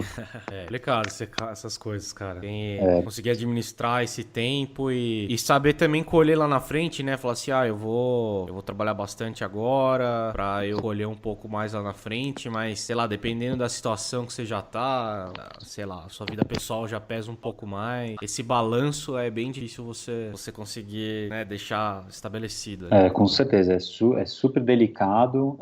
O pessoal fala, né, o balanço vida profissional, pessoal, né, alguma coisa do gênero, e também a questão da qualidade, né, no momento que a gente o nome da Kaelon tá muito ligado com o nosso nome, né, as pessoas se identificam as duas coisas, então a gente sabe sabe que se a gente descontrolar da qualidade que as pessoas atribuem à marca, não é uma coisa que a gente quer, né? Poderia ser. Uma das maneiras de crescer é, sei lá, você faz um monte de franchise, diminui um pouco a qualidade para X, para Y, etc. É um caminho, mas não era o caminho que a gente queria, até hoje não foi o caminho que a gente seguiu. A gente não encontrou uma maneira de manter a qualidade que a gente gostaria através de franchise, por exemplo. Pode ser que no futuro encontre uma maneira, mas não encontramos. Então, é super delicado, porque é difícil você abrir mão, né? Você falar, tipo, poxa, eu fiz isso, até mesmo quando a gente colocou o Sérgio para dar aula, cara, era um medo, assim, nossa, enorme, porque é aquilo que é o nosso filho, entre aspas, profissional, e agora é outra pessoa que vai estar fazendo isso. Será que a gente não vai se queimar com isso, né? Vai queimar tudo que a gente criou com isso? É super delicado, é super difícil, mas se é para dar próximos passos, e se o nosso passo, nossa vontade é atender a demanda profissional de outras pessoas, a gente precisa conseguir estruturar esse tipo de trabalho. Como que a gente treina pessoas para fazer o que a gente faz hoje de uma maneira tão boa quanto o que a gente faz hoje, né? Não estou dizendo que a gente faz super bem, estou dizendo tão bom quanto. Pode ser ruim, pode ser bom, pode ser ótimo. There are 10 million particles in the universe that we can observe. Your mama took the ugly ones and put them into one. Guilherme, eu tô stalkeando o seu currículo aqui. Certo. E você já falou pra gente, ó. Inglês na adolescência, já tava falando. Certo. Alemão ali em 8 meses. Né? Já sei o que vem. Já dentro da Alemanha. Tô Certo. vendo Coreia University, cara. E que Pois é é. isso aqui, mano? 2013, 2014. E olha que eu tenho aqui anotado também coreano pra citar, mas não tinha citado ainda. Quando eu fiz a maratona, né, eu fui pro Japão. A primeira mundial foi no Japão, a segunda foi no Canadá. E no Japão eu passei uma semana e meia, talvez 2 semanas, sozinho, andando pelas ruas, sem falar japonês. Não fala em Tem um Canadá, pouco. fala em Canadá. Não mesmo? Eu gosto demais, gosto demais do cara. Então, Já sobe a também- música triste aí, né? Vai lá. E aí a gente não, sozinho, né? Andando sozinho e vendo aquela cultura tão diferente, né? E no Japão não, desculpa, na Alemanha a cultura já tinha diversas diferenças, né? A gente tem uma cultura aqui no Brasil, acho que muito mais americanizada do que europeia. Minha sensação, tá? Posso estar errado. Então na Alemanha já tinha bastante coisa diferente. Mas você vai no Japão e você vê as pessoas vivendo, né? Escolhendo maneiras de viver diferente da nossa, é super legal, né? De novo, lembrando do futebol, quando eu era criança, eu fui educado pelas crianças ao redor de que o ser menino é jogar futebol, não chorar, etc e tal, né? Essa era a educação que os outros meninos me vendiam. E eu não era assim, não era nem num nem no outro. Chorava, sempre mostrei minhas emoções, sempre fui super carinhoso, não era bom de futebol, etc, né? E aí você vai na Alemanha e você vê que, às vezes as pessoas têm uma outra definição do que é ser homem, ser menino, trabalhar, etc. E aí você vai no Japão e você vê uma outra definição ainda. E você vê que todo mundo é forte. E em todos esses países tem gente feliz, tem gente triste, tem de tudo. Quer dizer, o único caminho de viver não é aquele que a gente cresce aprendendo aqui, né? Então foi uma experiência super legal e voltei de lá super encantado com a cultura japonesa. E aí você vai perguntar como conecta com a Coreia, né? Já vamos chegar já.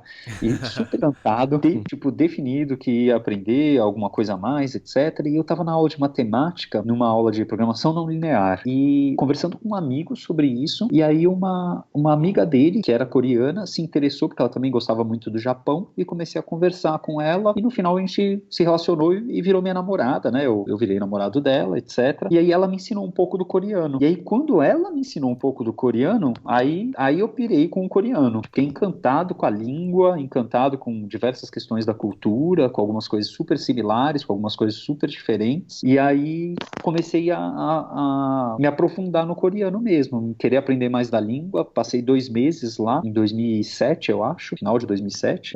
Passei 2 meses estudando coreano lá. Quando voltei pro Brasil, estudei mais, continuei estudando, fazendo ou aula particular, ou conversando com pessoas aleatórias. Cheguei a fazer um canal no YouTube de mostrando o Brasil para os coreanos, tentando mostrar coisas do dia a dia, não mostrar samba, futebol, justo isso, tentando mostrar outras possibilidades do Brasil, né? Mostrando que o Brasil é mais do que samba, futebol, etc. Não desvalorizando, de novo, não desvalorizando o futebol ou o samba. São caminhos de vida, mas tem muito mais no Brasil. Tirar o estereótipo um pouco. Então tô tentando mostrar um pouco mais.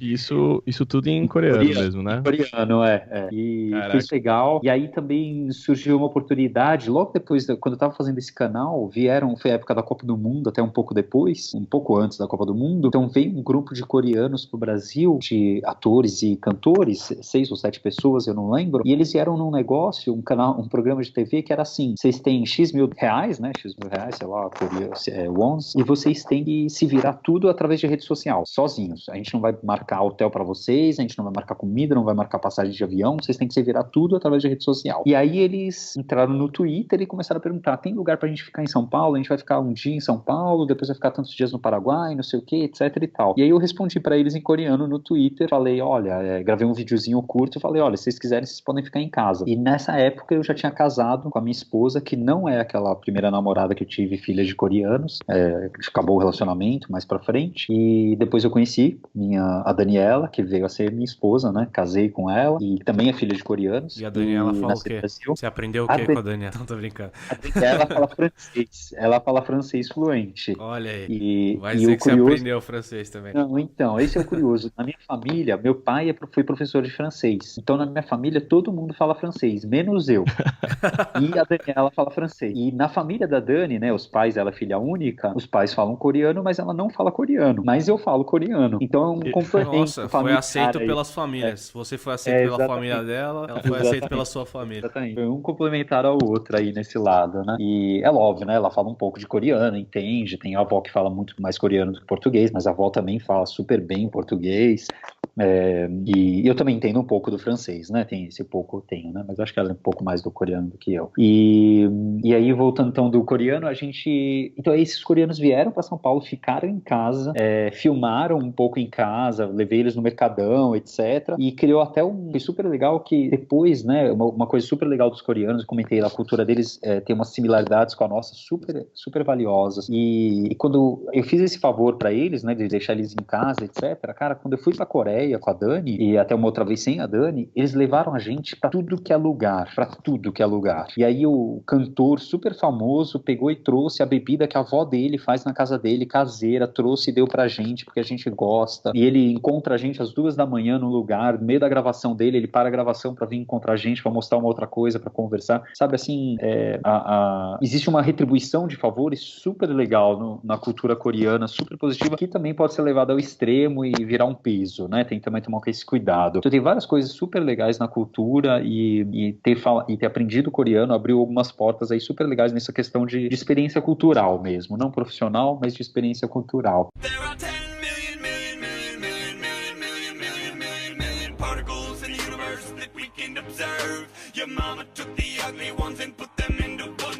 E aí entrou a questão que você falou da faculdade, né? Aí, aqui no Brasil, eu sempre me questionava, poxa, e como que eu vou aprender? Porque existia um colégio, hoje em dia ele fechou, o Polilogos, que tinha aula de coreano básico e avançado, só que a aula avançada era muito avançada pra mim. Tinha, 3 alunos, que eram filhos de coreanos, que falam super fluente, super avançado, e era super avançado pra mim. Mas a aula anterior a essa era básica pra mim, não era o suficiente, sabe? Não exigia. Então eu ficava nesse limbo de não ter meio que como aprender, e aí eu falava, poxa, como que eu faço pra aprender, né? E eu falei, quer saber? Vou procurar algum curso. Eu sempre, né, como eu trabalho com curso online, desde que a gente abriu a Alura, cara, eu fiz, milhares de cursos online. Fala qualquer plataforma, qualquer coisa, etc., eu já fiz, porque eu tenho que aprender como que esses caras estão fazendo pra trazer as melhores ideias pra gente, né, ver o que a gente tá errando, etc. Então eu já fiz de tudo, sem preconceitos com nomes de empresas, nomes de plataformas, etc. Já fiz de tudo, sem exceção. Quer dizer, talvez tenha muitas exceções, porque tem muito, né, mas eu fiz muita coisa online. E aí eu procurei faculdade online em coreano. Eu encontrei uma que chama Korea University. Na época chamava Korea University, eu acho que eles mudaram o nome agora. E ele é totalmente online, então não tinha aula presencial, que precisava ser a limitação, né? Porque não dava pra eu ir pra Coreia toda semana. E aí eu fiz 2 anos, eu podia escolher, eu podia entrar no primeiro, no segundo, no terceiro ou no 4º ano, porque eu aproveitava as matérias da USP, né? Então eu podia aproveitar as matérias e entrar em qualquer um desses anos. Aí eu escolhi entrar no 2º ano, porque eu queria fazer o máximo possível, né? Queria aprender o máximo possível. Então eu fiz o 2º ano e o 3º ano de ciência da computação lá. Mas aí no 4º ano eu já não tive tempo, tempo, aí tava muito difícil de ter tempo para assistir às aulas, sabe? É muita aula por semana. E aí não dava tempo de assistir, aí eu parei. Então, no último ano eu parei e não terminei. Assim como na USP, meu bacharelado de matemática aplicada, no último ano eu parei também porque por causa do trabalho eu não estava dando tempo para terminar, então nunca cheguei a pegar o diploma, nem na USP, nem na Korea University, porque foi nisso. Mas foi super legal, porque como era um conhecimento, sabe? Era ciência da computação básica, que eu já tem anos que eu trabalho, etc. Então muita coisa eu já conhecia. Então era super interessante para aprender coreano, mas num contexto real, né? Contexto real do coreano. Isso que eu ia falar, porque você tem um tempo que você vai estar ali, né, dispondo para assistir, e ainda tem o lance da linguagem que você tem que se forçar a aprender ali, né?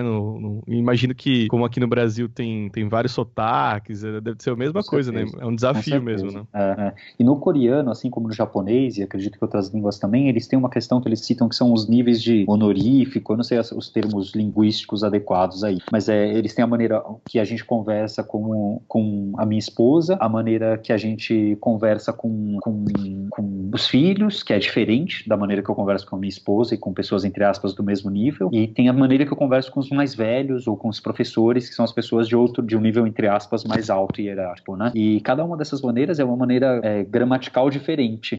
Então você tem que aprender. E eu nunca tive muito, como eu conversava muito com amigos, eu nunca tive muito essa experiência do super formal. E na faculdade é super formal. Então, realmente foi uma maneira, eu aprendi bastante do super formal por causa disso. Eu não tinha esse contexto no meu dia a dia, né? É muita coisa.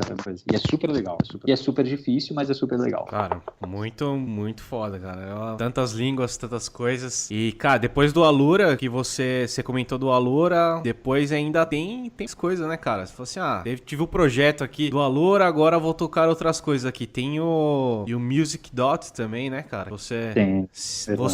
Foi você que teve esteve à frente do projeto também, do Music Dot e também do Alura Start? Do Alura Start sim, do Music Dot, se eu não me engano, foi o Paulo com o Sérgio, com o Pedro, que é o professor principal de lá, ou talvez tenha sido só o Sérgio com o Pedro, eu não tenho certeza. O Music Dot usa a mesma plataforma de código da Alura, então na época que a gente lançou o Music Dot, né, pra quem não sabe, o Music Dot é, assim como a gente tem a Alura para ensino de profissional de TI, então é o designer, é o cara de UX, o marketing digital, o programador, o cara que vai desenvolver jogo, etc. Esse é a Alura. A gente criou o Music Dot para ensinar música, né? Tocar, guitarra, teclado, violão, música gospel, não sei dizer, eu tô falando coisas que eu não manjo, não é minha área, né? Canto, então tem o Music Dot para isso. Mas quem tocou, a plataforma de ensino é a mesma até hoje, então na época que foi criado o Music Dot, eu era responsável pelo código também, então eu era o líder técnico da equipe, né? Era eu e o Anish pelos dois.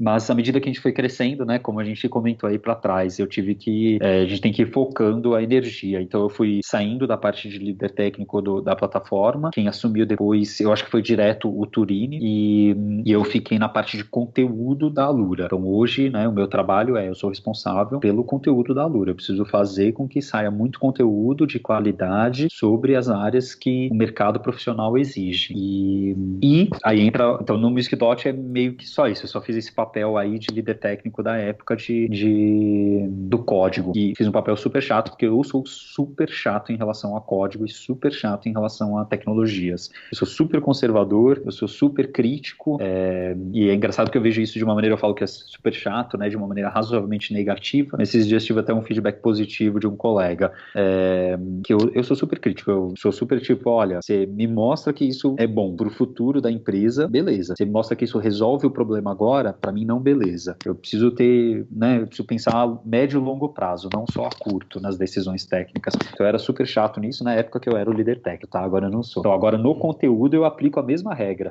Vamos criar um curso de uma coisa que tá super na moda e não sei o que, não tem um problema, vamos criar o curso. Vou pegar um exemplo super, super legal, que acho que é super do dia a dia dos programadores, que é o React, né? Super na moda, é o pessoal do Facebook, se eu não me engano, né? Pra você ver como eu não programo front-end, né? O pessoal do Facebook que fez fez, resolve um tipo de problema de uma maneira super animal, super aplicado em um monte de empresas, etc. Só que a questão que eu quero abordar no curso de React não é como eu faço para fazer um site em React. Como eu faço faz parte do nosso curso. O que precisa ter, e eu vou ficar super possesso, usando a palavra super demais, né? Mas eu vou ficar possesso se não tiver no curso, quando eu não devo usar o React. Todo o nosso curso tem que ser capaz de ensinar o cara a ter uma mente crítica de quando ele tem que usar uma tecnologia e quando ele não tem. Eu falo que se você não sabe os problemas de uma tecnologia, é porque você está usando ela errado, porque toda tecnologia tem algum problema. Se você não sabe quando ela não deve ser usada, o dia que ela não deve ser usada, você vai usar. E aí você vai sofrer. Então a gente tem que ensinar os nossos alunos quando as coisas são boas, quando as coisas são ruins. Para que ele possa tomar, pelo menos ele tem esse direito de tomar essa decisão. Se eu só der uma palestra em que eu só mostro coisas positivas, né, e palestra a gente costuma fazer isso, eu tô meio que enganando as pessoas que estão lá, né? Então, não tô enganando, tá? Tô exagerando aqui o palavreado, como eu falei, eu sou super chato em relação a isso. Mas eu tenho bastante dessa crítica. Então, antes eu fazia isso muito no código, hoje eu faço muito no conteúdo. Bom, eu sempre desvio, né? E isso o meu papel hoje na Alura. Mas na Alura, e aí depois de um tempo, agora bem recentemente, acho que 4 meses atrás, ainda em 2017, a gente lançou a Alura Start, realmente. E a Alura Start é um spin-off da Alura para jovens. Eu acho que é esse o termo. Sensacional. Não importa quantos anos a pessoa tem. A gente tem aluno de 9 anos. Aluno de 9 anos, tem aluna de 11, tem não sei o quê. Não me importa a idade. Pode ser 9, pode ser 15, pode ser 18. É o tem pense bem do futuro aí. Pode ser, é uma possibilidade, sim. Pense bem. E a ideia então tem, por exemplo, aluno do Alura, da Alura, que também é aluno da Alura Start, entendeu? Tem gente que é programador já e quer fazer Alura Start. Então, beleza, de boa, não tem problema nenhum. Então, eu digo que é para jovem porque tem um conteúdo que é para despertar interesse, né? Para despertar vários tipos de interesse. Então, por exemplo, vai ter alguns cursos em que a gente vai focar em animação de um robô. Então, a animação, a gente não para pensar, a gente quer de programação, a gente não para pensar, mas a animação é programação. A gente precisa programar a interação das partes de um corpo, por exemplo, de um corpo humano. E isso é programar, isso não é escrever um if, mas isso é escrever limites de movimentação de ângulos. Sabe, tem várias coisas super técnicas ali por trás que a gente não para pensar que é uma maneira da gente definir regras, ou seja, declarativamente, seja imperativamente, né? Não me importa, mas a gente está definindo regras, que é como a gente programa. Então tem animação, tem cursos de programação em si, com Scratch, por exemplo, é uma linguagem visual, acho que é super legal para começar. Tem cursos de... Então seja para aprender programação, seja para aprender animação, seja outros cursos, por exemplo, que a gente faz com o Átila do canal Litologia, que são cursos de biologia ou ciência no mundo real ou na prática, ou como aquilo funciona. Então tem um curso, por exemplo, de biologia, entre aspas, que a gente vê como que a folha, o porquê que as plantas, todas elas seguem um padrão. Se você olhar a pinha, ou você olhar uma samambaia, ou olhar qualquer outra planta, você vai ver que a distribuição das folhas seguem sempre um padrão. E esse padrão é o padrão de Fibonacci. Tem uma generalização aqui, tá? Eu tô simplificando. É o padrão de Fibonacci. Aí você fala, por que diabos uma planta, quer dizer, a mãe natureza, não importa quem criou a mãe natureza, por que diabos a mãe natureza segue o padrão de Fibonacci, né? Que diabos que veio o padrão de Fibonacci aí? E aí tem uma explicação por trás, super legal, e a gente consegue simular esse Fibonacci no Scratch de uma maneira super simples, não precisa ser super fã de matemática e ter feito matemática aplicada. Basta você estar no colégio, no 9º ano, que você consegue fazer. Então você faz uma simulação e você vê que se você não seguir um número tipo de Fibonacci ou algum outro do gênero, a planta fica irreal. Você percebe que não parece ser uma planta do mundo real. E na hora que você segue esse padrão, você fala, nossa, parece uma planta do mundo real. E isso tá ligado com a quantidade de energia que a planta pega, capta do sol, sabe? É super legal e você consegue ver isso num curso de biologia disfarçado de um curso de programação. Então, você mistura, né, aquela coisa de interdisciplinaridade, etc., de uma maneira bem prática, né? Óbvio, a gente não tem a planta aqui na minha frente, né? Mas você consegue simular, criar simuladores. Eu tenho isso para ciência, com alguns cursos com Átila, e tem alguns outros, por exemplo, o último que eu lancei lá, que é o de Pitágoras. Então, você fala, né, para que diabos eu vou usar Pitágoras no mundo real, né? Quando você aprende. Eu não lembro quando eu aprendi Pitágoras. É verdade. Mas Pitágoras, Bhaskara, etc, né? E Bhaskara vem de Pitágoras, né? Então, e o exemplo de Pitágoras que a gente pegou, de novo, a gente tenta trazer coisas do mundo que a gente tem aqui na nossa frente. Então, minha esposa, por exemplo, ela trabalha com gastronomia, a gente sempre conversa sobre food science, né? Que é a ciência por trás do cooking, né? Do ato de fazer comida, etc. E uma das coisas é a distribuição do calor numa panela. E, cara, quando um cozinheiro faz uma carne na panela, você acha que ele não tá pensando nisso, mas ele tá, sabe? O cara profissional, pega o cara do Mani, o cara do Dom, os caras super profissionais, ou você pega a sua avó que faz carne há 50 anos, ela sabe disso, porque ela aprendeu na prática. Só que ninguém, né, não costuma parar pra pensar que o Pitágoras tá ali, na hora que você coloca a carne na frigideira, ou o ovo na frigideira, ou o tofu, se você é vegetariano, não me importa. Mas você não para pra pensar que o Pitágoras tá ali, mas o Pitágoras tá ali. Você pega a ponto da chama de calor, e a distância da ponto da chama de calor com qualquer ponto da tua carne forma um triângulo retângulo. E o calor que chega na tua carne vai depender da distância do calor, né, da fonte de calor para a distância. Então, aquele pedaço da carne, todos os pedaços da carne vão torrar de acordo com a distância. E essa distância é calculada por Pitágoras, que é super simples. Então, você consegue criar um simulador de fogão, em que você pega um pedaço de carne, você coloca uma fonte de calor, você posiciona a carne na frigideira ou na panela, seja lá onde for, e de acordo com a posição que você coloca a carne, você vai ver que o que vai acontecer com a carne vai ser uma carne torrada de maneira uniforme ou não. E aí, daí vem a tecnologia, por exemplo, de panela em que o metal ele distribui o calor igualmente, ou daí vem a tecnologia do forno. O forno é para o calor vir de todos os lados ao mesmo tempo, porque daí a carne fica, ou a comida, ela é cozida da mesma maneira, uniformemente, porque o Pitágoras ali vai estar batendo de todos os lados com a mesma distância. Ou daí vem a tecnologia mais recente, que é o sous vide, que você coloca na água, que daí a distribuição do calor é feita de uma maneira ainda mais uniforme, etc. Então, cara, todo esse lado de food science tá na comida do dia a dia nosso, que é o churrasco, a grelha do churrasco. A gente não percebe, mas quando você faz o churrasco, você tá usando o Pitágoras lá e você não percebe. Então, tudo isso a gente tenta trazer para esses cursos para que desperte o interesse da criança, ou do jovem, ou do adulto, para esse mundo de ciência. Ou da sua esposa, né? ou do seu ou da minha parceiro. esposa também. O mais interessante é você conseguir discutir isso com ela, cara. Também, a maioria dos parceiros é fazer um poker face assim, é fazer, você tá falando. Então, eu acho que assim, um dos caminhos que eu tenho aí para criar cursos agora para a Luristart é isso, é conversar com pessoas que são super estudiosas na sua área e se dedicam para entender como as coisas funcionam, para pegar essa parte de ciência que às vezes, sabe, é óbvio que você fazer uma carne na grelha ou no churrasco é muito mais complexo do que só o Pitágoras. Tem o ar que passa, o oxigênio precisa entrar para o calor subir, etc. Sabe? Tem mil outras coisas ali. Mas só da gente tocar por cima alguns desses pontos, o cara que é da gastronomia, o cara que gosta de cozinha, percebe que ele tem uma área de estudo, ele percebe que a matemática faz sentido, que ele pode virar um cara melhor se ele entender esse tipo de coisa. E o cara da matemática, que gosta da matemática pura, da matemática abstrata, etc., percebe que aquilo que ele faz tem uma aplicabilidade no mundo real também. Então, acho que dá pra gente criar pontes aí entre perfis diferentes, sabe? Eu não quero que o aluno da Luristart vire um programador no futuro. Ele vira um programador se ele quiser, não é se eu quiser. O que eu quero é que ele desperte o interesse para entender como as coisas funcionam por trás, que eu acho que tá ligado até com o canal do Nerdologia, né? Muito bom, já cara. vou cadastrar a Dudinha já. 9 meses dá já ou não? 9 meses? Acho que vai precisar de um acompanhamento aí, viu? Tá muito legal, cara. There are 10 million particles in the universe that we can observe. Your mama took the ugly ones and put them into one.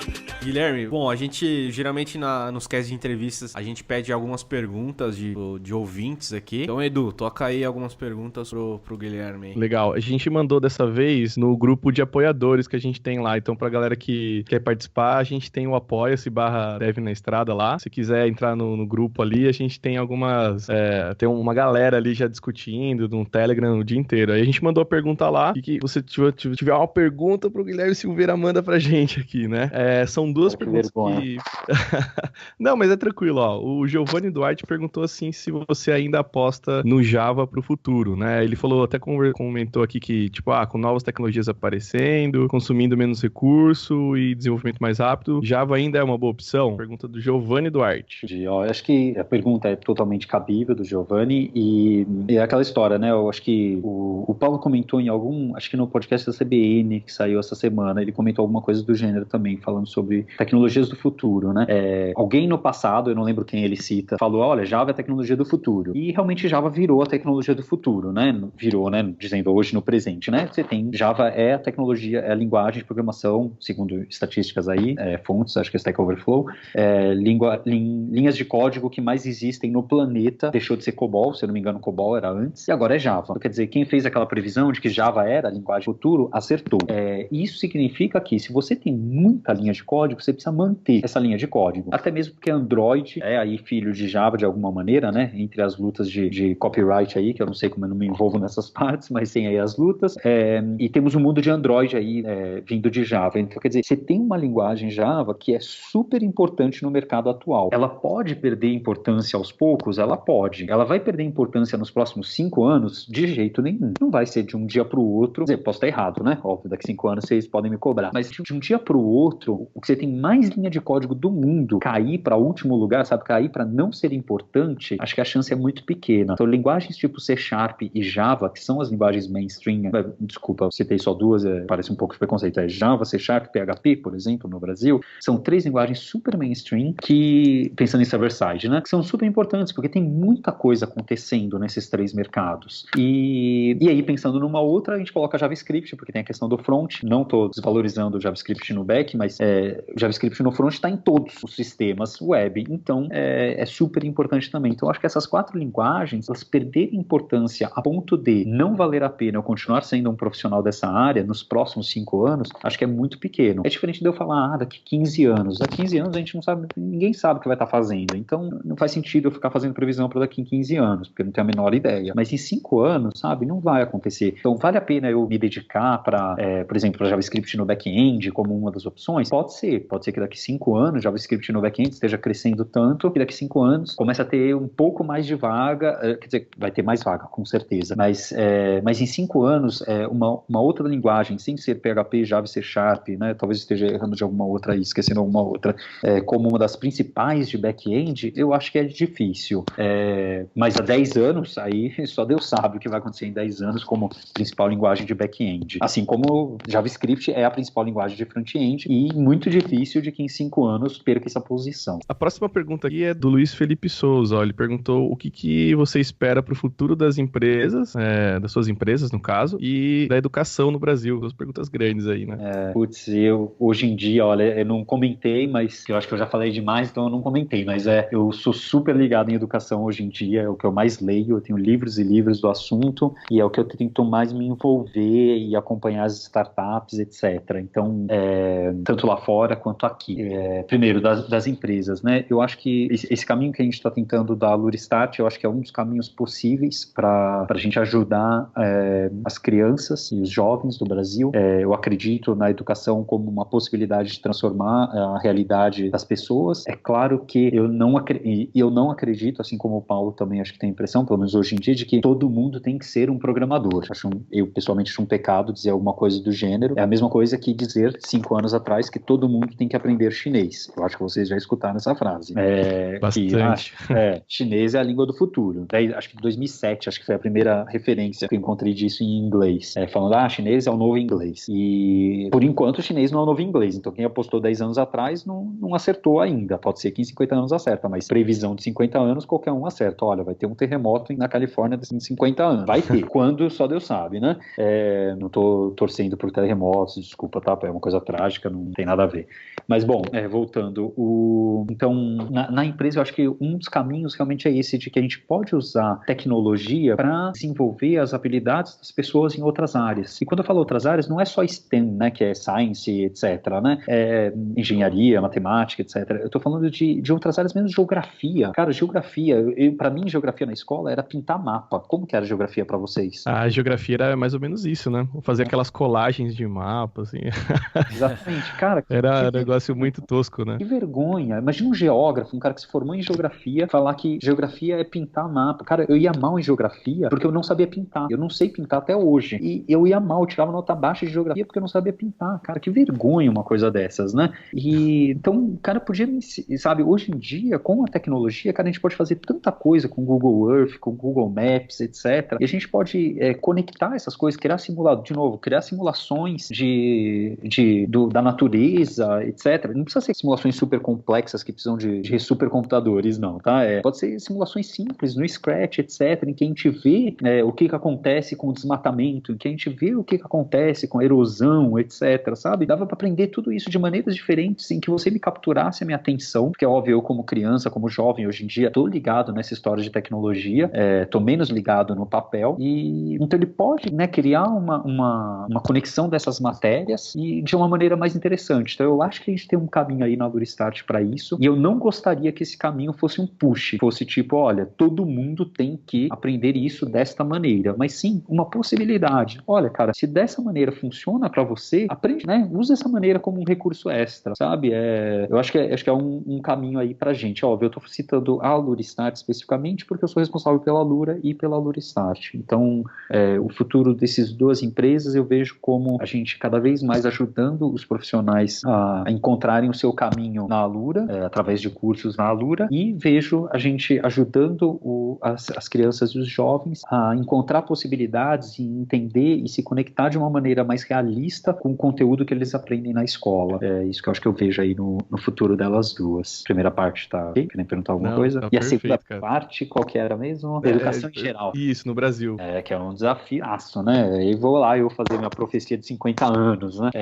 Então, não quero fazer profecia de 50 anos, mas existe esse caminho, existe essa tendência nossa de política pública de seguir coisas que estão no bafafá da moda. Então, porque você ganha voto, porque você não sei o quê. Não me envolvo na política, então não sei como funciona, mas sei que tem essas histórias, né? Então, o que eu gostaria, né, na educação brasileira era que a gente evitasse esse tipo de super trend, né? Segue o que tá na moda. Mas o que a gente vê que o pessoal começa a falar mais, a gente começa a escutar um pouco mais sobre essa questão de programação como uma matéria importante na educação básica, no ensino fundamental, o ensino segundo grau, esqueci o nome agora, fundamental certo, esqueci o segundo, e que eu acho que é interessante de novo, mas não acho que deve ser um push no sentido todo mundo tem que aprender a programar. Eu acho que tem esse movimento, as escolas particulares, por exemplo, na cidade de São Paulo, no estado de São Paulo, estão correndo atrás disso, assim como elas correram atrás na robótica um tempo atrás, agora elas estão correndo atrás da programação. Eu acho que é super legal e eu gostaria de que mais escolas fizessem, gostaria que as escolas tivessem realmente a programação, como eu citei, tem diversos brands da programação, tem a animação, tem o desenho em si, não a programação, tá? Tem o desenho no computador, a arte no computador, tem a geografia no computador, tem várias outras coisas. Eu gostaria que fosse esse o caminho. Infelizmente, eu tenho a impressão que o diretor de escola, o responsável pela parte de tecnologia, etc., lê mais o que está na mídia mainstream, que fala mais de programação, do que essas outras coisas que eu estou citando. Então, por mais que lá fora exista alguns pequenos movimentos em relação a essas outras coisas que eu estou citando, o que a gente mais vai escutar no jornal, é o que vai aparecer no Valor, é o que vai aparecer no Estadão e na Folha, é sobre programação. Então, o que as escolas vão mais adotar vai ser programação, pelo fim da programação como programação. Eu acho que é um pouco triste, porque vai reforçar o estereótipo de que quem gosta de computador é nerd, é programador, quem gosta de desenho não vai se mexer com computação, não sei o que, e cria um buraco, etc., né? Então, infelizmente, eu acho que tem um movimento aí a curto prazo para esse lado, mas se eu pudesse conversar com diretores e com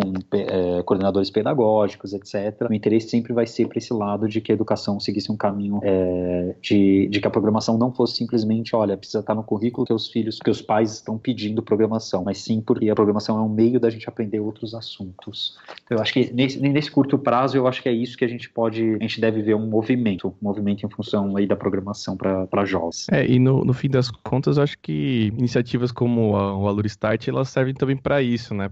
Até porque, infelizmente, é o que você falou, né? Às vezes as pessoas, elas são orientadas muito ao estar na mídia mesmo, e até porque é o que vende, né? No fim das contas, né? Pra cabeça de alguns, assim, né? Pois é. Mas acho que iniciativas assim como a Aluristart, elas tendem a abrir um caminho novo, assim, né? De entender a educação, né? É verdade.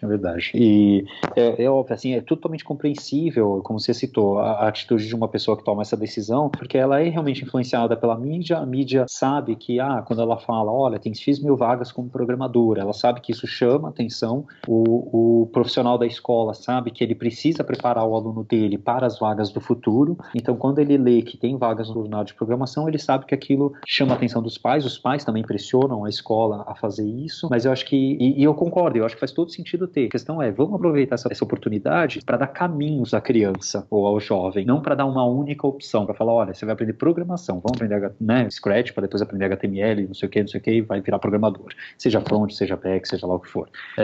Mas sim, abrir a cabeça da criança para ela entender como ela pode aplicar o pensamento lógico, científico, etc., na área que ela for seguir, seja qual for. Muito bom, cara. Cara, gostamos bastante da sua história. Muito legal saber a sua história lá na Alemanha, depois na faculdade com as maratonas de programação, com a Kaelon, que é a referência no Brasil, com a Alura Start. A gente aqui do Dev na Estrada somos fãs do seu trabalho, parabéns, sucesso aí pro Alura e pro Alura Start no futuro aí da educação do país. E queria agradecer novamente, muito obrigado por participar do nosso podcast e fica com você aí a mensagem final, você pode falar o que você quiser, mas muito obrigado novamente. É isso, eu que agradeço o convite de novo, como eu falei, bate um pouco de síndrome do impostor, a gente nunca se sente bom o suficiente para ter algum reconhecimento, e então vocês se convidarem, tá aqui, sabe, você acompanha quem vocês entrevistam, etc, são pessoas que têm trajetórias super importantes na comunidade e pessoas de sucesso, né, pessoas que tiveram certos tipos de sucesso que são super importantes para uma carreira, como exemplo para outras pessoas, então a gente nunca se sente grande o suficiente para isso, mas então é super legal ter esse convite. E uma última mensagem, eu acho que é pensar quem é um profissional dessa área de tecnologia, eu acho que é seguir se dedicando, aprendendo, seja, não importa se é através de cursos, se é através da gente, do que for, eu acho que aprendizado é super importante para o crescimento na carreira, quem faz a carreira somos nós mesmos, então seguir aprendendo de alguma forma, e para quem tiver filho, filha, etc, ou cunhado não, né? Não importa, quem tem alguma criança, um jovem aí na família, tentar participar da educação dessas pessoas de uma maneira mais ativa. Eu entendo que é super importante a gente ter a Peppa Pig, ou seja lá quem for no YouTube, para a gente assistir, para deixar a criança um pouco quieta no momento que a gente precisa fazer alguma outra atividade, mas existem maneiras da gente envolver a tecnologia no desenvolvimento da criança mais ativo, né? Numa maneira, seja uma criança um pouco mais crescida, que possa acompanhar através do Scratch, através do App Inventor, do Construct, diversas ferramentas de computação que podem ajudar a criança a se desenvolver num papel ativo aí com a tecnologia, ou até mesmo simplesmente, sabe, você assistiu a Peppa Pig e você discute sobre o papel dos porcos, você tá vendo? O porco também é uma família, será que faz sentido a gente comer porco? O porco também tem família, cara.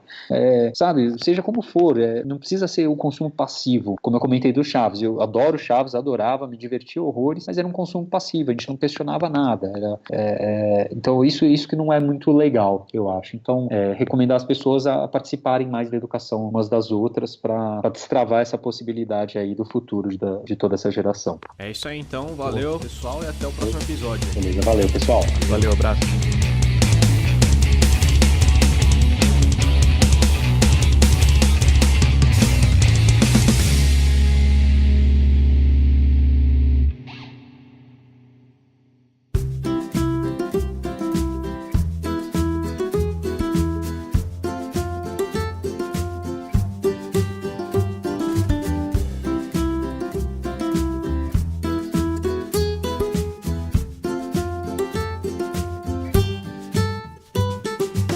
Vamos lá começar a nossa sessão de feedback. Então, se você quiser mandar um feedback pra gente, você pode enviar um e-mail para contato@devnaestrada.com.br. Você pode entrar lá no site, tem lá a página de contato, tem um formulário, você preenche e o contato vai vir para nós. Ou você pode mandar uma mensagem em áudio via WhatsApp. Tem também o número na descrição de cada post, beleza? Mande o seu feedback para nós, que vai ser lido aqui na sessão feedback. Vou começar aqui primeiro pelo WhatsApp. Então, ó, um cara aqui não mandou nome, não mandou nada, mas falou: fala pessoal, belezinha, eu só queria dar uma sugestão. Se vocês puderem disponibilizar as músicas que vocês colocam nos podcasts, seriam bem legal. E parabéns, os temas estão muito legais. Cara, ó, a gente não tem esse costume, cara, realmente de colocar o nome das músicas, porque a gente tenta usar músicas royalty free, tá? Tem alguns pedaços que a gente não usa. Mas o site chama incompetech.com/music/royalty free, cara. A gente pega de lá, então muitas vezes não são músicas conhecidas, tá? Só pra dar esse recado, mas quando tiver vamos tentar colocar sim, tá? O outro recado aqui, ó, Montanha, se puder no próximo programa, manda um abraço pro Guto Maruins. Diz que foi o Felipe Machado que mandou, pois indiquei para ele ouvir o Dev na Estrada e agora ele está acompanhando. Valeu, Felipe. Um abraço aí pro Guto Maruins. Um abraço aí, Guto, cara. O Felipe é um cara gente boa aí, ó. Indicou a gente. Então vamos lá para o último aqui do WhatsApp. É um recado em áudio. Vamos lá. Salve Ramon, Montanha, Eduardo Matos, tudo bem? Eu sou o Marco, sou professor na Universidade Anhanguera. Eu vi a enquete que vocês lançaram no Twitter sobre panelinha, né, na área de TI, em específico na área de Dev. Eu quero passar meu depoimento, que é sobre o meu caso e também sobre o caso dos meus alunos. Vou começar pelo meu caso. Eu era sysadmin, né? Além de ser sysadmin, eu tenho conhecimentos em programação, no caso em Node.js e Android, né? Java Android nativo. Estou atualmente estudando React Native. Estou na crista da onda aí, como vocês falam. E aí eu tive dificuldade para encontrar vaga na área. Eu fazia testes, eu tentei vaga como júnior, porque justamente por eu ter sido sysadmin, e eu acredito, né, que eu tenho a agregar no time com toda a questão de infraestrutura, toda a questão de infraestrutura ágil, virtualização, com containers, com o Docker, né, com outras tecnologias, e também com o meu conhecimento em programação. Só que eu não me considero um cara muito experiente em programação, naturalmente. Tenho projetos que eu publiquei no GitHub, projetos que são da faculdade, que são outros também que são exemplos de código e assim por diante. Aí eu fiz testes na área, para continuar a história, né? Fiz teste e não passei.